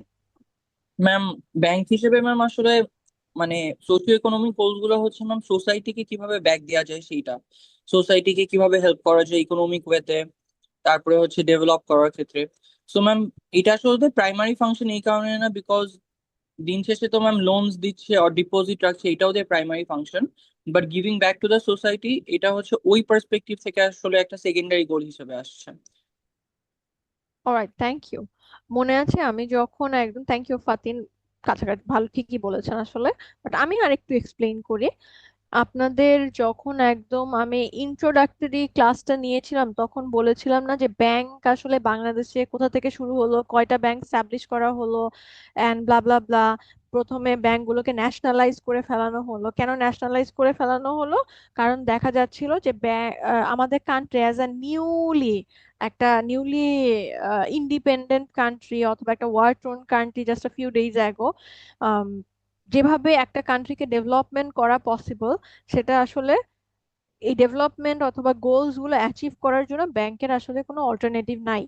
সো গভর্নমেন্ট কি করলো, সব ব্যাংকগুলোকে ন্যাশনালাইজ করে ফেললো, এন্ড এই ন্যাশনালাইজড ব্যাংকগুলোর থ্রুতে ইভেন্চুয়ালি গোলস রিচ করা শুরু করলো। বাট কিছুদিন পরে দেখতে পেলো এই যে ন্যাশনালাইজ করা was not so a good idea. But was it needed during that time? Yes, it was. But just 7 to 8 years পরে তারা ডিসিশন চেঞ্জ করতে শুরু করে এন্ড এগুলোকে প্রাইভেট এন্ড পাবলিক সেক্টরে দেওয়া শুরু করে। আচ্ছা, সো এখন আমরা যদি জিজ্ঞেস করি যে আমাদের fulfilment of socio economic objective দিয়ে কি বোঝানো হয়েছে, যে ন্যাশনাল গোলস গুলো থাকে সেগুলো নিয়ে কাজ করা, সেগুলো গোল অ্যাচিভ করা অথবা রিচ করা ব্যাংকের কাজ নাকি? আচ্ছা, এটা যদি আমি আস্ক করি, আপনাদের ক্লাসের মধ্যে দেখা যাবে এক একজন এক এক আনসার দিচ্ছেন। কেউ কেউ ফাতিনের মতো দিবেন যে মিস দিন শেষে আমরা তো ক্যাপিটালিস্টিক একটা সোসাইটিতে আহ আছি। সো ব্যাংকের কাজ হচ্ছে প্রফিট ম্যাক্সিমাইজেশন করা, ব্যাংকের কাজ এটা না যে সোশিও ইকোনমিক গোলস গুলোকে ফ্যাসিলিটেট করা। আবার কেউ কেউ আপনারাই বলবেন যে মিস ব্যাংকের কাজ হচ্ছে একটা ইন্টারমিডিয়ারি হিসেবে কাজ করা, এন্ড এনি বিজনেসের কাজ হচ্ছে যদিও প্রফিট মেক করা, বাট যে সোসাইটিতে আমরা রান করছি, অপারেট করছি, সেই সোসাইটিকেও বেনিফিটস প্রোভাইড করা। ইন দ্যাট কেস, যেহেতু ব্যাংকের গোলই থাকে যে ইন্টারমিডিয়ারি হিসেবে কাজ করা, ব্যাংকের প্রাইমারি গোলই হতে হবে সোশিও ইকোনমিক অবজেক্টিভস গুলো রিচ করা। সো অ্যাগেন আমি এখানে আপনাদেরকে খুব ডেফিনেট কোনো আনসার দিব না যেটা কি আসলে প্রাইমারি গোলস এর মধ্যে পড়ছে নাকি সেকেন্ডারি গোলস এর মধ্যে পড়ছে। ইটস এটা বেসড অন আপনি কোন ফিলোসফি ফলো করছেন সেটার উপরে। যদি স্টেক হোল্ডার থিওরি চিন্তা করে আমরা কথা বলি, তখন হ্যাঁ এটা হচ্ছে আমাদের প্রাইমারি গোলের মধ্যে পড়ে। যদি আমরা মানে এজেন্সি থিওরি ফিলোসফি আমরা ফলো করি, তাহলে না, এটা হয়তো বা সেকেন্ডারি গোলের মধ্যে পড়ে। But it's a goal, right? এটা আমরা সবাই অ্যাগ্রি করতে হবে যে আমরা যে গোলই বলি না কেন, আইদার আমাদের প্রাইমারিলি সোসাইটির কথা চিন্তা করতে হবে, অর আমাদের প্রফিট মেক করার পর সোসাইটির কথা চিন্তা করতে হবে। এটার কোনো আসলে অল্টারনেটিভ নাই। বিকজ এই যে আমাদের মতো under develop countries, developing country আমরা বলি এখন আর কি, প্রভার্টি এলিভেশন, আনএমপ্লয়মেন্ট, এই সব কিছুর জন্য যদি আমরা লোনস প্রোভাইড না করি, তাদেরকে কনসেশনাল রেট প্রোভাইড না করি, এই আমরা যে গ্রোথটা এক্সপেক্ট করছি আমাদের ইকোনমি থেকে, এই গ্রোথটা আসলে হওয়া পসিবল না, ফার্স্ট থিং। সেকেন্ড থিং, আপনার কি মনে হয় ডেভেলপড কান্ট্রিগুলোতে কি এরকম কোনো সোশিও ইকোনমিক অবজেক্টিভ থাকে?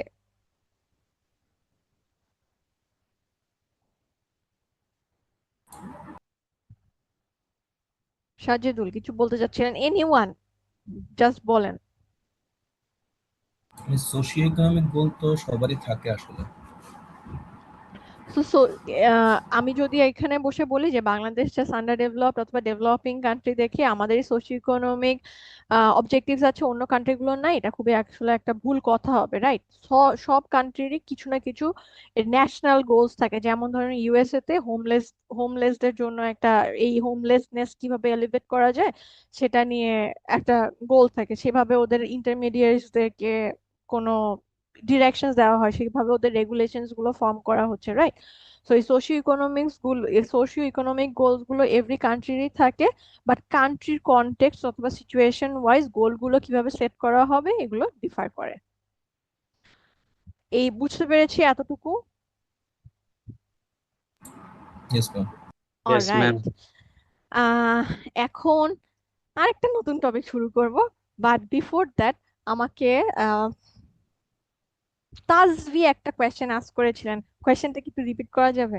এতক্ষণ পড়াতে পড়াতে আমার এখন মনে এসেছে। ওইটা হচ্ছে আমাদের ব্রেক, দেন আমরা আরেকটা টপিক শুরু করব। Yes, ma'am. তো হ্যাঁ, বাংলাদেশ ব্যাংক হচ্ছে টোটালি গভর্নমেন্ট ওরিয়েন্টেড, তাই না ম্যাম? বাংলাদেশ ব্যাংকের গোল হচ্ছে প্রফিট করা না, কিন্তু ফেডারেল রিজার্ভ হচ্ছে বোথ প্রাইভেটাইজড অ্যান্ড গভর্নমেন্ট। সো তাদের আই থিঙ্ক প্রফিট মেকিং তাদের স্কিমে থাকার কথা। সো আচ্ছা, ফেডারেল রিজার্ভ হ্যাঁ, কিভাবে sorry, বাংলাদেশ ব্যাংক থেকে ডিফারেন্ট বা অন্যান্য ব্যাংক থেকে ডিফারেন্ট, স্টেট ব্যাংক আচ্ছা, থেকে ডিফারেন্ট? প্রথমে আপনি মনে হয় বাংলাদেশ ব্যাংকে ফেডারেল ব্যাংক হিসেবেই রেফার করেছিলেন, রাইট? নাকি না, I probably federal I reserve understood ইট আলাদা রং? বলেছে আর বাংলাদেশ ব্যাংক আলাদা বলেছে ম্যাম। অলরাইট, আমাকে আদার দেন তাজভি ক্লাস বলেন, what is a federal reserve? আমরা ফেডারেল রিজার্ভের কথা নিউজে শুনি, আমরা ফেডারেল রিজার্ভের কথা এনি এনি আর্টিকেলসে শুনি, and এটা না আসলে খুবই পপুলার একটা টপিক যে হ্যাঁ আমরা জানি ফেডারেল রিজার্ভ হচ্ছে প্রাইভেটাইজড, বাট খুবই পপুলার, কিছুটা বাজ বাজ ওয়ার্ড বলবো না, বাজ লাইন অথবা বাজ ফ্রেজের মতো, বাট কখনো আসলে ঘাটাতে চাই না যে ফেডারেল রিজার্ভ জিনিসটা কি আর এখানে কেন বারবার বলা হচ্ছে যে ফেডারেল রিজার্ভ হচ্ছে প্রাইভেটাইজড। এনিওয়ান? আচ্ছা, আমাদের বাংলাদেশ ব্যাংকের নাম হচ্ছে, আমাদের সেন্ট্রাল ব্যাংকের নাম হচ্ছে Bangladesh bank, right? So US এর সেন্ট্রাল ব্যাংকে বলা হয় ফেডারেল রিজার্ভ। তাজভির কোয়েশ্চেনটা হচ্ছে যে মানে how does the mechanism work? আমি বলছি যে বাংলাদেশ ব্যাংকের গোল প্রফিট মেক করা না, রাইট? কি করা? আমাদেরও একটা রিজার্ভ আছে, বাট আমাদের ওদের যেমন সেন্ট্রাল ব্যাংকের নামই হচ্ছে ফেডারেল রিজার্ভ, আমাদের রিজার্ভ আছে। কিসের রিজার্ভ আছে? কয়েকদিন পরপরই আমরা শুনি না যে আমাদের হচ্ছে ডলার শর্টেজ দেখা যাচ্ছে, আমাদের ফরেন এক্সচেঞ্জ শর্টেজ দেখা যাচ্ছে, অথবা গোল্ডের শর্টেজ দেখা যাচ্ছে। এই গোল্ডের বেসিসে আমাদের এক্সচেঞ্জ রেট ডিটারমিন্ড হয়, আমাদের কত ডলার ইকোনমি আছে সেটার জন্য হচ্ছে আমাদের রিজার্ভ থাকে। আচ্ছা, কেমন রিজার্ভ থাকে? এই যে আপনারা রেমিটেন্সের কথা বলেন, এই রেমিটেন্স গুলো যখন আমাদেরকে প্রোভাইড করা হচ্ছে ইন ডলার্স, তখন বাংলাদেশ ব্যাংক ডলার্স গুলো নিয়ে টাকা দিয়ে দেয়, সেটা একটা রিজার্ভ ক্রিয়েট করে। আবার ডেভেলপমেন্ট ব্যাংকস গুলো যখন বড় বড় লোনস দিচ্ছে, সেই লোনস গুলো তো ইন ডলার্সে দেওয়া হচ্ছে, সেখান থেকেও হচ্ছে বাংলাদেশ ব্যাংক রিজার্ভ ক্রিয়েট করে। Apart from that, Bangladesh bank আমাদের যে এই সার্কুলার ইকোনমি আছে, এই ইকোনমি থেকেই সামটাইমস ডলার পারচেস করে নেয় কমার্শিয়াল ব্যাংকের কাছ থেকে। এভাবেও আসলে বাংলাদেশ ব্যাংক নিজের রিজার্ভ ক্রিয়েট করে। এখন যদি আমি ফেডারেল রিজার্ভের কথা বলি, ফেডারেল রিজার্ভ ইউএস এর সেন্ট্রাল ব্যাংকের নামই হচ্ছে ফেডারেল রিজার্ভ। বলা হচ্ছে ইউএস এর central bank privatise. What does this basically mean? US এর সেন্ট্রাল ব্যাংকে 5টা রিজিয়নে বড় বড়, সরি 12টা রিজিয়নে বড় বড় ভাগে ভাগ করা থাকে। আচ্ছা, এই যে 12টা রিজিয়নে different different central, same central ব্যাংকই বাট 12টা রিজিয়নে ডিভাইডেড। আমরা নর্মালি যখন প্রাইভেটাইজেশনের কথা শুনি সবকিছু, what does privatization mean? Market privatization forces দ্বারা নিয়ন্ত্রিত ma'am, sorry Tajbi explain market শুনি নাই ফোর্সেস দ্বারা নিয়ন্ত্রিত আর কি privatization. Alright, anyone else? Ma'am privatization মানে প্রাইভেট কোম্পানিদেরকে বিজনেস করতে অ্যালাউ করা এখানে। বিজনেস কম, আচ্ছা হ্যাঁ ট্রু। Muslim, anyone else?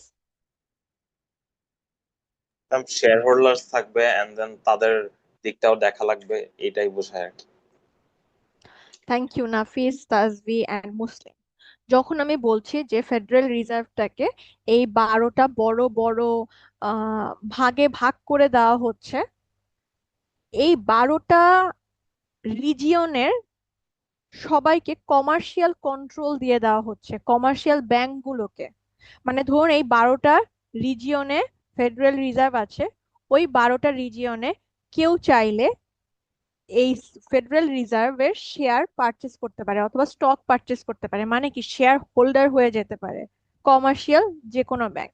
আচ্ছা, কমার্শিয়াল ব্যাংক যদি শেয়ার পারচেস করে ফেডারেল রিজার্ভের, তার মানে কি তারা আমরা যেভাবে শেয়ারের প্রাইস বেড়ে গেলে সেল করে দিব, প্রাইস কমে গেলে আবার হচ্ছে পারচেস করবো, জিনিসটা কি এভাবে কাজ করে?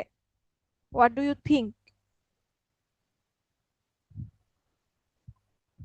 এভাবে আসলে কাজ করে না। প্রাইভেটাইজেশন অফ ফেডারেল রিজার্ভ অথবা ফেডারেল রিজার্ভ যে এরকম প্রাইভেট, এটা বলতে বোঝায় আসলে কমার্শিয়াল ব্যাংকস গুলো এই ফেডারেল রিজার্ভের শেয়ার ওন করতে পারে। বাট দ্যাট ডাজেন্ট মিন তারা চাইলেই এখানে যে কোনো সময় যে কোনো কোনো কমার্শিয়াল ব্যাংক শেয়ার পারচেস করতে পারে অথবা সেল করে দিতে পারে। এই কখন পারচেস করতে পারবে, কে পারচেস করতে পারবে, পলিসি কেমন হবে, সেটা আসলে ডিসাইড করে অ্যাগেইন তাদের যে পলিসি আছে বাই ইউএস গভর্নর যিনি থাকেন, সেই এই রুলস গুলো অথবা রেগুলেশনস গুলো সেট করে দেয়। সো প্রাইভেটাইজেশন মানে এতটুকুই যে শুধুমাত্র আপনি ফেডারেল রিজার্ভের শেয়ার পারচেস করতে পারবেন, বাট আপনি যে প্রফিট মেক করার জন্য যে কোনো টাইমে সেল করে দিতে পারবেন, সেটা আসলে ফেডারেল রিজার্ভের গোল হয় না। আমি কি কাছাকাছি বুঝাতে পেরেছি? তো এটাকে বেসিক্যালি একটা হাইব্রিড বলা হয়, যে যে কোনো কেউ পারচেস করতে পারবে, ইয়েস প্রাইভেট করা, বাট এটা আসলে পাবলিককে সার্ভ করার জন্য ফেডারেল রিজার্ভটা অথবা সেন্ট্রাল ব্যাংকটাকে এস্টাবলিশ করা হয়েছে। রেস্ট অফ দ্য ক্লাস বুঝেছি। এন্ড তাজবি কি বুঝতে পেরেছি? তাজবি miss. ক্লাসে ইয়েস নাই ম্যাম, ক্লিয়ার। অথবা তাজবি ইজ নট, মানে আমার আনসারে স্যাটিসফাইড হয় নাই। না ম্যাম, স্যাটিসফাইড হয়েছি, থ্যাংক ইউ। অলরাইট, এখন আপনাদেরকে আরেকটা জিনিস দেখাই।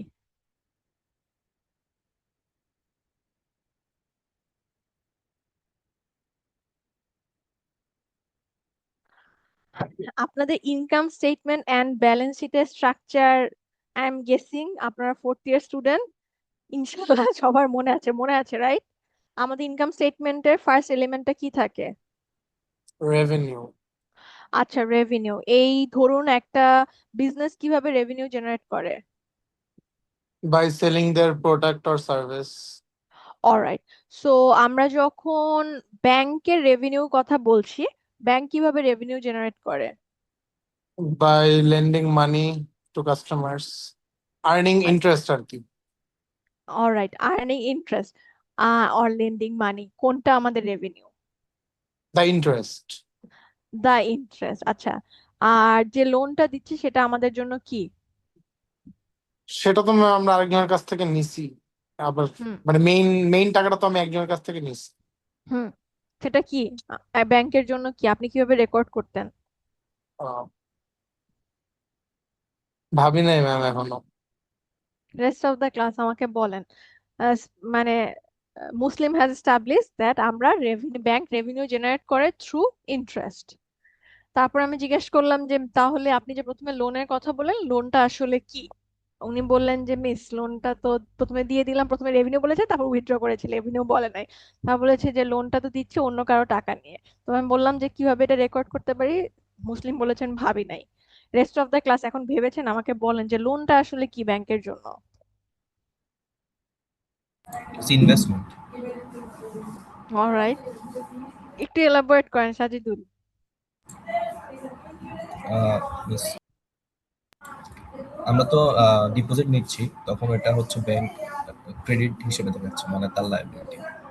পরে ওই টাকাটা যখন ও আরেকজনকে লোন দিচ্ছে, তখন হুম হচ্ছে সেটাও ওর ইনভেস্টমেন্ট হিসেবে দেখাচ্ছে, অ্যাসেট অ্যাসেট। কারণ এখান থেকে ওর ইন্টারেস্ট আসবে একটা ফিক্সড, এবং ওইটা থেকে সে আবার ওই লোন রিপেমেন্ট করবে প্লাস ইন্টারেস্ট পেমেন্ট করবে। অলরাইট, মাঝখানে যেটা থাকবে ওটা হচ্ছে income। Anyone else?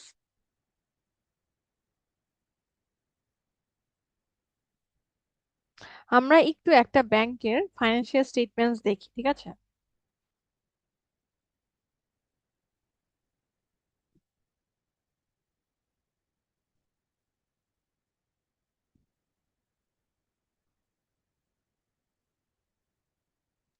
অলসো আমি কেন বারবার এমটিবি রেফারেন্স দিচ্ছি, আবার এমটিবির অ্যানুয়াল রিপোর্টই হচ্ছে ডাউনলোড করলাম, জানি না, আমার আসলে এমটিবির রিপোর্টিং ভালো লেগেছে। আর হচ্ছে ওদের কয়েকদিন আগে ওদের একটা রিপোর্টিং এর স্কেলিং করেছি, স্কেলিং মানে মার্কস দিয়েছি, ওখানে হচ্ছে এমটিবি অনেক ভালো পেয়েছে, সো এই জন্য প্রবাবলি এমটিবির কথা বললাম।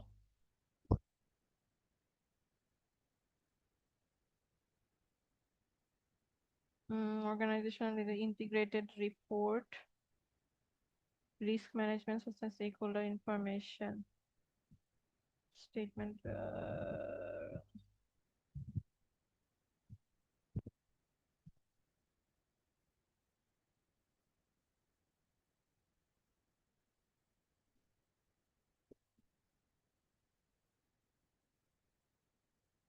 সবাইকে দেখতে পাচ্ছি আমরা স্টেটমেন্টটা?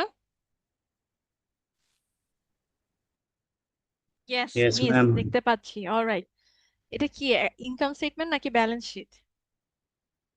Income statement. ইনকাম স্টেটমেন্টের ফার্স্ট এলিমেন্টটা কি? Interest income from profit on profit, In interest income or profit on investment, right? এটা কি তাহলে আমাদের? এটাই রেভিনিউ ম্যাম। এটাই আমাদের রেভিনিউ। সো আমরা যে ইন্টারেস্টটা প্রোভাইড করছি সেটাই আমাদের, আমাকে ইন্টারেস্টটা আমাকে যে প্রোভাইড করা হচ্ছে, আমি যে লোন দিচ্ছি, লোনের এগেইনস্টে আমাকে যে ইন্টারেস্টটা প্রোভাইড করা হচ্ছে ব্যাংককে, যেটা আমরা দেই, সেটাই হচ্ছে ব্যাংকের জন্য একটা রেভিনিউ। ইন্টারেস্ট পেড, এইগুলো হচ্ছে আর একটু ডিপ কথাবার্তা, যেগুলো ম্যাথ করানোর সময় দেখবো। আমি জাস্ট বেসিক জিনিসগুলো দেখাই। আচ্ছা, ইনভেস্টমেন্ট ইনকাম গুলো কি কি? আমাদের কমিশন এক্সচেঞ্জ থেকে কিছু ইনভেস্টমেন্ট আসে, আমরা শেয়ার অথবা অন্য কোনো ব্যাংকের শেয়ারে অথবা সিকিউরিটিজে অথবা প্রাইভেট কোনো কোম্পানিতে ইনভেস্ট করি, সেখান থেকেও কিছু ইনভেস্টমেন্ট জেনারেট হয়। আচ্ছা, তারপর ব্যাংকের কিছু অপারেটিং এক্সপেন্সেস থাকে লাইক এনি আদার বিজনেসেস, ঠিক আছে? এরপর প্রভিশন থাকে, এই প্রভিশন নিয়েও আমাদের পুরো একটা চ্যাপ্টার আছে, যে কিভাবে আনক্লাসিফাইড লোন বলা হচ্ছে, ক্লাসিফাইড কাদেরকে বলা হচ্ছে, কখন আনক্লাসিফাই অথবা ক্লাসিফাই করি, এন্ড ইভেন্চুয়ালি আমরা ট্যাক্সটাকে ডিডাক্ট করার পর আমরা প্রফিট জেনারেট করি, এই যে নেট প্রফিট আফটার ট্যাক্স, দেন ইপিএস এখানে দেখানো হয়েছে, just like any other businesses. Just এই এলিমেন্টস গুলো ডিফারেন্ট, যে আমরা কাকে আসলে প্রফিট অথবা রেভিনিউ হিসেবে রেকগনাইজ করছি। এখন যদি আমরা একটু ব্যালেন্স শিটটা দেখি, ব্যালেন্স শিটটাও আমাদের শুরু হয়েছে ক্যাশ দিয়ে, ক্যাশ অ্যান্ড ক্যাশ ইকুইভ্যালেন্স দিয়ে, অন্য ব্যাংকের সাথে কতটুকু ক্যাশ আছে সেটা দিয়ে। এরপর চলে আসে মানি at call on short notice. Money at call জানি কি? আমরা কি আজকে মানি অ্যাট কল বলে কিছু পড়েছি? কল করে টাকা আনা। কল করে টাকা আনা, আচ্ছা ঠিক আছে। এরপর কল করে টাকা আনা, যদি আমি এটাকে ব্যাংক হিসেবে অ্যাসেট হিসেবে দেখাই, হোয়াট ডাজ দ্যাট মিন?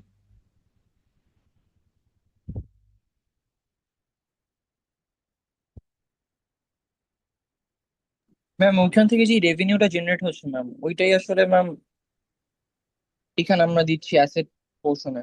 যদি রেভিনিউটা জেনারেট হলে তাহলে তো আমরা সেটা রেভিনিউটাকেই দেখাতাম, আমরা কেন মানি অ্যাট কলকে ক্যাশের আন্ডারে একটা অ্যাসেট হিসেবে দেখাচ্ছি? ম্যাম এটা আমাদের একটা স্পেশাল ডিপোজিট আছে, এটা এই জন্য হয়তো অ্যাসেটের আন্ডারে এসেছে, যেটা আমার যখন ইচ্ছা আমি তখন নিতে পারবো, এরকম কিছু। নিতে পারবো নাকি কাউকে আমি দিয়েছি, কোনটা? ম্যাম এটা কি অ্যাকাউন্টস রিসিভেবল? এটা কিসের আন্ডারে আছে দেখেন, cash, cash in hand, balance with other banks, then একটা জাস্ট অ্যাকাউন্টই আছে money at call on short notice.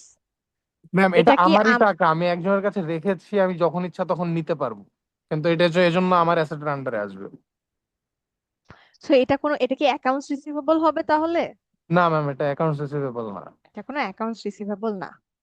আচ্ছা, তারপর কি আছে আমাদের? প্রপার্টি অ্যান্ড অ্যাসেটস, মানে আমাদের অ্যাসেটস এর আন্ডারে ইনভেস্টমেন্টস আছে কিছু, যেগুলো আমাদের গভর্নমেন্ট বন্ডস অথবা এনিথিং এ করা হয়েছে। তারপর একটা ইন্টারেস্টিং পার্ট দেখুন, আমাদের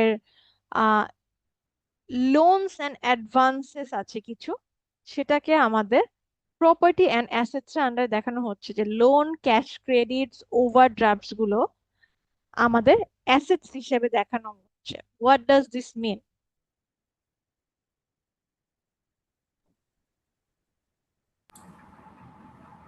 মিস হয়েছে যেগুলো লোন দিছে বা ওভারড্রাফট করতে দিছে ম্যাম বিজনেস এটা আমার ক্যাপিটাল যেটা দেওয়া আছে আর কি। আচ্ছা, অন্য ব্যাংকে আমি অথবা অন্য ইন্ডিভিজুয়ালসকে আমি যখন লোন দিচ্ছি, অন্য বিজনেসকে যখন আমি লোনস দিচ্ছি, তখন ব্যাংক সেটাকে কি দেখাচ্ছে? অ্যাসেটস হিসেবে দেখাচ্ছে, according to you guys. Alright, what about this one?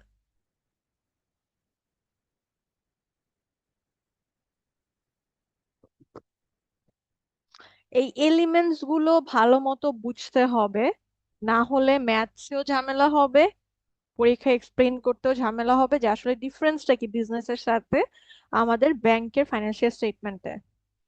Current deposits and other accounts অথবা ডিপোজিটস এন্ড আদার অ্যাকাউন্টস, এটা কি হিসেবে দেখানো হচ্ছে এখন এই স্টেটমেন্টে? লায়াবিলিটিস আন্ডারে ম্যাম। কেন আমরা ডিপোজিটস কে লায়াবিলিটিস বলছি? বিকজ এটা আমার না ম্যাম, এটা তোদেরকে দিয়ে দিতে হবে। ডিপোজিটটা তো আমার টাকা না, আমি যে এই যে লোন দিচ্ছি, এটা করছি, ওইটা করছি, লোন হয়তো বা পরে ফেরত পাবো, লোনের এগেইনস্টে just not the principal amount, আমি একটা ইন্টারেস্টও ফেরত পাবো। বাট এই যে ডিপোজিটটা যে আমি দিচ্ছি কাউকে, মানে ডিপোজিট থেকে যে মানি নিয়ে লোনটা দিচ্ছি, এই মানিটা তো আসলে আমার টাকা না। যদি আমার টাকা না হয়, সেটা কি আমার জন্য একটা লায়াবিলিটি হয়ে যাচ্ছে না? একটা ইয়েস ম্যাম। একটা ব্যাংকে যত বেশি ডিপোজিট বাড়ছে, তত বেশি আসলে আমার লায়াবিলিটিস বাড়ছে। সেটা ডিমান্ড ডিপোজিট হোক অথবা ফিক্সড টার্ম ডিপোজিট হোক, যেটাই হোক না কেন, এক এক না এক সময় আমার এই মানিটা ফেরত দিতে হবে। এন্ড মানি যদি আমার ফেরত দিতে হয়, তার মানে এই টাকাটা আসলে আমার জন্য একটা লায়াবিলিটি। অলরাইট, যদি একটু ফাইন্যান্সিয়াল স্টেটমেন্ট আমরা বুঝি, তাহলে জাস্ট আর দুই একটা জিনিস পড়ে আমি ছেড়ে দিব।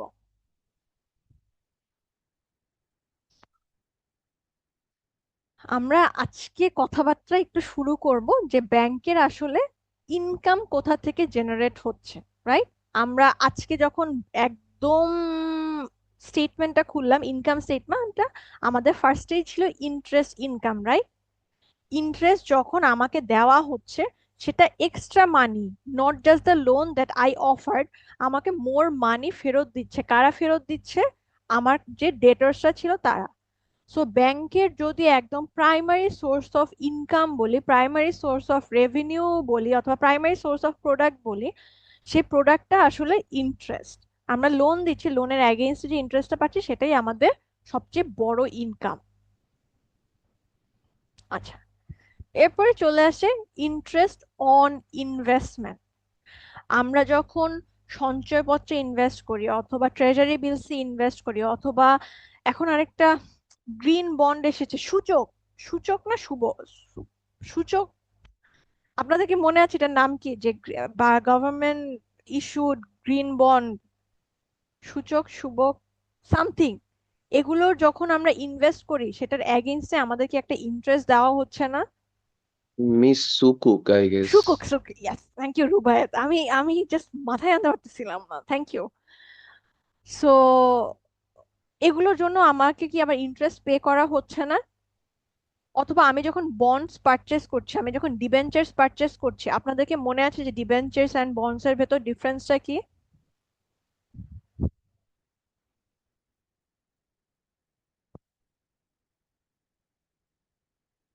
ডিবেঞ্চার্স কি আমি লাস্ট ক্লাসেও বলেছি, একটু কেউ বলেন ডিবেঞ্চার জিনিসটা কি? Miss one type of bond without collateral. Without Collateral. Without collateral আমরা যখন বন্ডস পারচেস করছি, বন্ডসের ডিবেঞ্চার পারচেস করছি, ডিবেঞ্চারের জন্য নর্মালি ইনস্টলমেন্টে আমরা প্রিন্সিপালের অ্যামাউন্ট ফেরত দেই, রাইট? নর্মাল লোনের জন্য। ডিবেঞ্চারের জন্য একদম যেটা ম্যাচুরিটি ডেট থাকে সেদিন প্রিন্সিপাল অ্যামাউন্টটা ফেরত দিতে হবে, বাট এভরি পিরিয়ডে আপনার বড় একটা ইন্টারেস্ট অ্যামাউন্ট পে করতে হবে। সো আমি যদি কোনো অর্গানাইজেশনের ডিবেঞ্চার পারচেস করি, তার মানে কি এটা যে আমি ওই অর্গানাইজেশনের শেয়ার হোল্ডার হচ্ছি? What do you think? No, miss. আমার কি কোনো ওনারশিপ ক্রিয়েট হচ্ছে? No. নো। সো আমি লোন দিলে অথবা নিলে যেমন আমার কোনো ওনারশিপ ক্রিয়েট হয় না, আমরা ডিবেঞ্চার্স অথবা বন্ডের জন্য আমার আসলে কোনো ওনারশিপ ক্রিয়েট হয় না, because both are basically not loan but some kind of loan, যেগুলো শেয়ার হিসেবে ইস্যু করা যায়, বাট সেটার জন্য কোনো ওনারশিপ আসলে ক্রিয়েট হয় না। এগুলো নিয়ে একটু পরে ডিসকাস করি।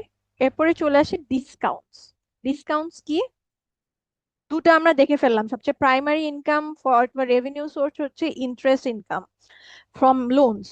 দেন সেকেন্ড আমাদের রেভিনিউ সোর্স হচ্ছে interest from investment income. Again that's another revenue. এখন বলছি আমরা ডিসকাউন্টিং থেকেও কিছু একটা রেভিনিউ জেনারেট করতে পারছি। ডিসকাউন্টিংটা জানি কি? আজকেই আমি এটা নিয়ে কথা বলেছি।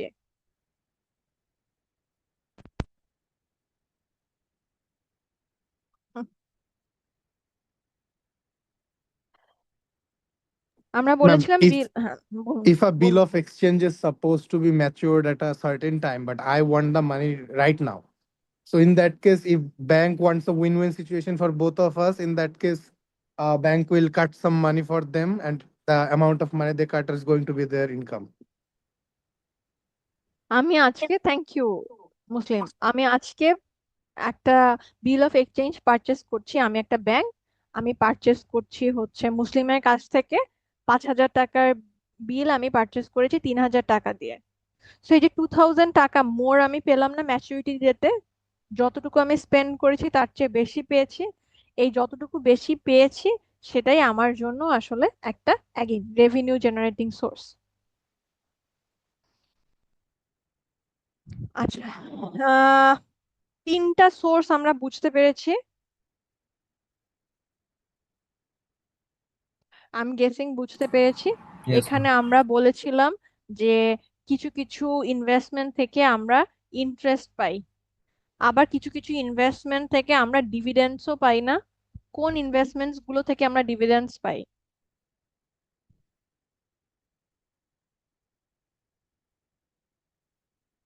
এনি কাইন্ড অফ শেয়ার যদি আমি কোনো পাবলিক লিমিটেড কোম্পানিতে পারচেস করি, সামটাইমস প্রাইভেট থেকেও হচ্ছে ডিভিডেন্ড দেওয়া হয় ভলেন্টারিলি। এক্সট্রা মানি আমাকে যেটা পে করা হচ্ছে সেটাও আমার ব্যাংকের জন্য। আমি যেমন ইন্ডিভিজুয়াল লেভেল থেকে ইনভেস্ট করি, ব্যাংকও স্টকে অথবা শেয়ারসে ইনভেস্ট করে। সেই ইনভেস্টমেন্ট থেকে যে ডিভিডেন্ডটা আসছে সেটাও একটা ইনকাম ফ্রম ইনভেস্টমেন্ট, অথবা এই যে ইন্টারেস্ট অন ইনভেস্টমেন্ট অথবা ইনকাম ফ্রম ইনভেস্টমেন্ট হয়। লাস্টলি ক্যাপিটাল গেইন কেও আমরা একটা ইনকাম ফ্রম ইনভেস্টমেন্ট হিসেবে দেখাচ্ছি। ক্যাপিটাল গেইন জিনিসটা কি? আমি যদি 110 টাকায় একটা শেয়ার পারচেস করি এন্ড মার্কেটে সেই শেয়ারটার প্রাইস এখন 120 টাকা হয়ে যায়, তার মানে আমার কোম্পানির ক্যাপিটাল গেইন হয়েছে 10 টাকা। আবার যদি 110 টাকার শেয়ার হচ্ছে 90 টাকা হয়ে যায়, ইন দ্যাট কেস আমাদের আনরিয়ালাইজড লস হচ্ছে। লস কত টাকার হচ্ছে? 20 টাকার।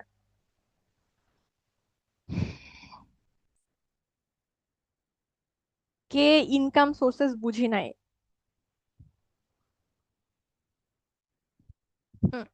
অলরাইট, আজকে এতটুকুই। আমি জাস্ট অ্যাটেন্ডেন্স নিয়ে আপনাদের ছেড়ে দিচ্ছি। এই স্লাইডস আমি অলরেডি আপলোড করে দিয়েছি। জাস্ট আপনাদের কাছে রিকোয়েস্ট করবো বাসায় যে একটু একটু পড়াশোনা করেন। পড়াশোনা না করতে পারলেও লিস্ট যেটা করবেন, একটা ব্যাংকের স্টেটমেন্ট আজকে নামাবেন, যে কোনো ব্যাংকের স্টেটমেন্ট গুলো নামিয়ে দেখবেন যে, অ্যাগেন ইউকেম কাজ করতেছে না, আমি ফোন থেকে নেই। স্টেটমেন্ট গুলো নামিয়ে দেখবেন যে কি কি রিপোর্টস এর কথা এই ব্যাংকের অ্যানুয়াল রিপোর্টে বলা হয়েছে অ্যানুয়াল রিপোর্টের মধ্যেও different different kinds of statements and reports থাকে রিস্ক ম্যানেজমেন্ট একটা সেকশন থাকে সাস্টেনেবল ফাইন্যান্স একটা সেকশন থাকে গভর্নেন্স একটা সেকশন থাকে সবগুলো খুলে খুলে দেখবেন যে ওগুলো আন্ডারে কি কি কভার করা হচ্ছে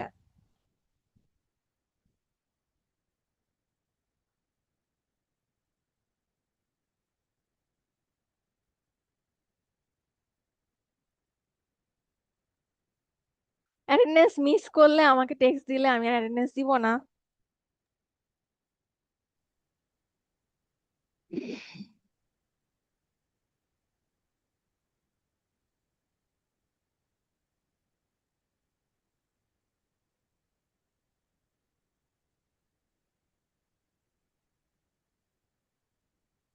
Section A, please respond to your roll call. 21, 37. 127. আমার কথা কি শোনা Present. যাচ্ছে? Yes, ma'am. 22, 35. Present, ma'am. 22, 45. Yes, ma'am. 22, 61. Present, ma'am. 22, 77. Present, ma'am. 22, 101. Present, ma'am. 153. Present, ma'am. 169. Yes, ma'am. 171. Present, miss. 1. Present, ma'am. 5. Present, miss. 7. 11. Yes, ma'am. 19. Yes, miss. 21. 28. 23. Present, ma'am. 27. Present, ma'am. 31. 33. Present, ma'am.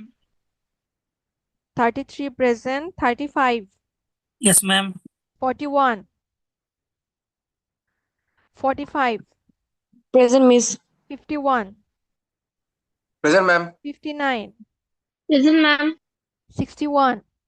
Present, ma'am. 65. Present, ma'am. 67. Yes, ma'am. 69.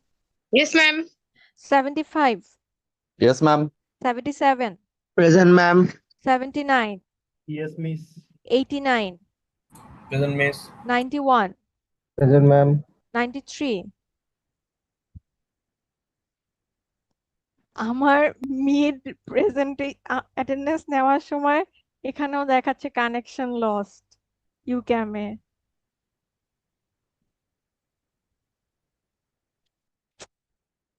I am so sorry মানে আমার আমার internet connection না it's the YouCam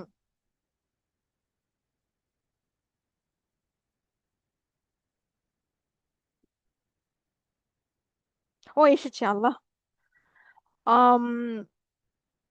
65 61 Sharin আমার কথা শোনা Present, যাচ্ছে ma'am. Present, ma'am. 65 Present, ma'am. 67 Yes, ma'am. 69 Yes, ma'am. 75 77 Present, ma'am. 79 Yes, miss. 89 91 Present, ma'am. 93 95